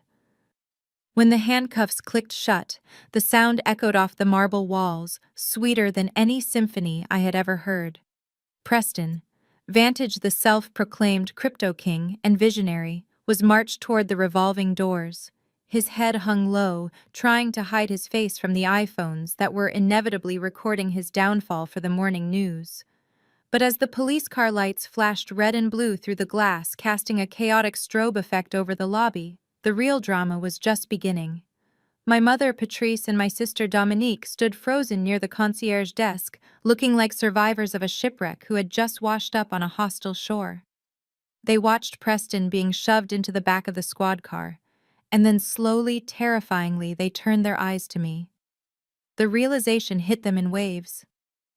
They were not just losing their golden boy, they were losing their safety net, their status, and their ride home.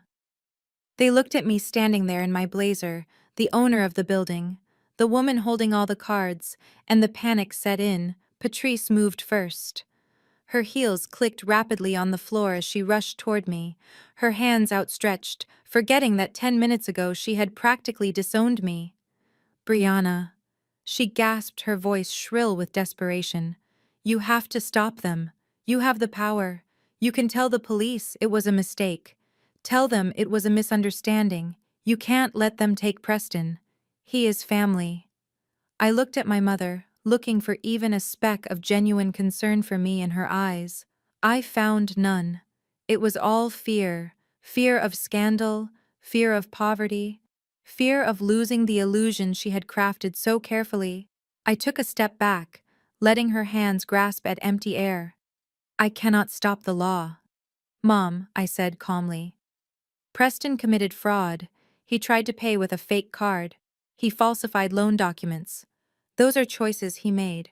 I am not a judge, I am just the victim he tried to stick with the bill. Dominique joined the fray, tears streaming down her face, ruining her contour. Brianna. Please, she wailed, grabbing my sleeve. You don't understand. If he goes to jail, they will seize everything. The car, the condo, my accounts. Everything is in his name. We will be homeless. You can't do this to us. We are your flesh and blood. I looked at my sister, the girl who had laughed when I was given a folding chair, the girl who had called me jealous because I took the bus. Flesh and blood, I repeated quietly. You didn't seem to care about flesh and blood when you were eating Wagyu beef, while Dad stared at an empty plate. You didn't care about family when you tried to leave me with an $18,000 debt. I gently but firmly removed her hand from my arm, pushing her back toward our mother. I am not doing this to you, Dominique. You did this to yourselves. You bet on a liar because he looked shiny, and now the shine has rubbed off. I turned away from them, breaking the gravitational pull of their toxicity for the last time. My eyes scanned the lobby until they found the one person who had been silent through the entire ordeal. My father, Elijah. He was standing near the potted fern where I had left him. He looked older under the harsh lobby lights. His shoulders slumped in the ill-fitting suit he had worn to honor a man who despised him. He wasn't looking at the police car. He was looking at the floor, his hands trembling slightly. I walked over to him, ignoring my mother's screams of Brianna, come back here. I walked until I was standing right in front of him, blocking out the rest of the world. Dad, I said softly. He looked up. His eyes were red-rimmed, swimming with a mixture of shame and sorrow. He looked at me, and for the first time in my life, I didn't see the mailman who was afraid of his wife. I saw the father who used to sneak me candy when Mom said no. I saw the man who had taught me how to ride a bike before he got too tired from working. Overtime, Dad. I repeated, my voice steady and clear. The police are taking Preston. Mom and Dominique are going to spend the night at the station trying to bail him out. I gestured toward the glass doors, where my personal driver was pulling my Rolls-Royce Phantom up to the curb, the Spirit of Ecstasy hood ornament catching the light. My car is outside, Dad. It is warm. It has heated seats, and it is going straight to 43rd Street. To the wood shop, I paused, letting the weight of the moment settle between us. You have a choice, Elijah. You can go with them. You can get in a taxi, chase after the squad car, and spend the rest of your retirement listening to Mom scream about how unfair life is. You can go back to being the prop in their stage play. I reached out and took his hand, his rough, calloused hand that felt like home. Or you can come with me. You can come to your shop. You can turn on the lights, smell the cedar, and build something real. You can be my dad again. Full time. No more folding chairs. No more insults. Just us. The lobby was silent, everyone watching the final act of this tragedy. My mother Patrice stood by the door watching us, her mouth open, ready to shout a command, ready to order him to heal like she had done for 40 years. "Elijah, get over here," she barked, her voice echoing off the walls. "Don't you dare walk away from me. We have a crisis. We need to call the lawyer. Get over here now." My father looked at her. He looked at the woman who had taken his paycheck for decades, who had belittled his career, who had stripped the watch off his wrist because it looked better on hers. Then he looked down at his wrist, at the fake gold Rolex ticking jerkily against his skin. Tick, tick, tick. The symbol of everything he had traded his dignity for. Slowly, deliberately, Elijah raised his hand. He undid the clasp. The watch came loose, sliding into his palm. He held it for a moment, weighing it, looking at the cheap gold plating that was already starting to flake near the links. "Elijah, what are you doing?" my mother shrieked. My father didn't answer. He simply turned his hand over and let the watch fall. It hit the marble floor with a loud crack. The crystal face shattered, sending shards of glass skittering across the lobby. The back popped off, revealing the cheap plastic battery compartment inside. It lay there broken and exposed, a piece of trash that had masqueraded as treasure. My father stepped over the broken watch. He didn't look down at it. He looked at me, and a small, tentative smile broke through the sadness on his face. "I am sorry it took me so long. Brianna," he whispered, his voice rough with emotion. "I am so sorry. I was quiet when I should have roared." "It is okay, Dad." I squeezed his hand. "We have time now." "We have plenty of time." He nodded, straightening his spine. The slump in his shoulders disappeared. He looked taller suddenly. He turned his back on Patrice, who was now staring at the broken watch in horror, realizing that her control had shattered along with the glass. "Let's go, daughter." Elijah said, his voice strong. "Let's go build something." We walked toward the revolving doors, arm in arm. Mr. Henderson signaled the doorman and the glass began to spin. My mother shouted my name one last time, a desperate wail that sounded like a ghost fading into the distance. But I didn't turn around. I didn't look back at the chaos, the police lights, or the family I was leaving behind. We stepped out into the cold Chicago night, but I didn't feel the chill. My driver opened the door of the Phantom, and the warm orange glow of the interior welcomed us. As I settled into the leather seat next to my father, he reached into his pocket and pulled out the old brass key, rubbing it with his thumb like a talisman. The car pulled away, leaving the Azure summit behind, fading into the rearview mirror, along with the toxic expectations of a lifetime. I looked at my father, and he looked at me. And for the first time in 32 years, we were both exactly where we belonged. Family isn't about whose blood runs in your veins.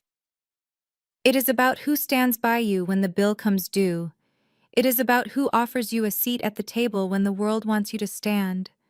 And sometimes the greatest act of love is walking away from the people who only love you when you are useful. Thank you for watching my story. If you have ever had to make a hard choice to save your own peace, let me know in the comments below. Hit that like button and subscribe if you believe that dignity is worth more than gold. And remember, your true worth is never determined by the price of your watch, but by the strength of your character. I am Brianna Jones, and I will see you in the next video. This story reminds us that true power never needs to shout. While Preston tried to purchase respect with counterfeit luxury and loud arrogance, Brianna commanded it through quiet dignity and authentic success. We often mistake noise for competence and flashy displays for wealth, but the most valuable assets in life, integrity, loyalty, and peace, cannot be bought on credit. Elijah's final choice teaches us that it is far better to rebuild your life with a rusty key and a full heart than to remain a prisoner in a golden cage built on lies. Your worth is defined by your character, not their validation. If you have ever had to walk away from toxic family members to protect your own peace, hit that like button and share your story in the comments below. Don't forget to subscribe for more stories where justice is always served cold.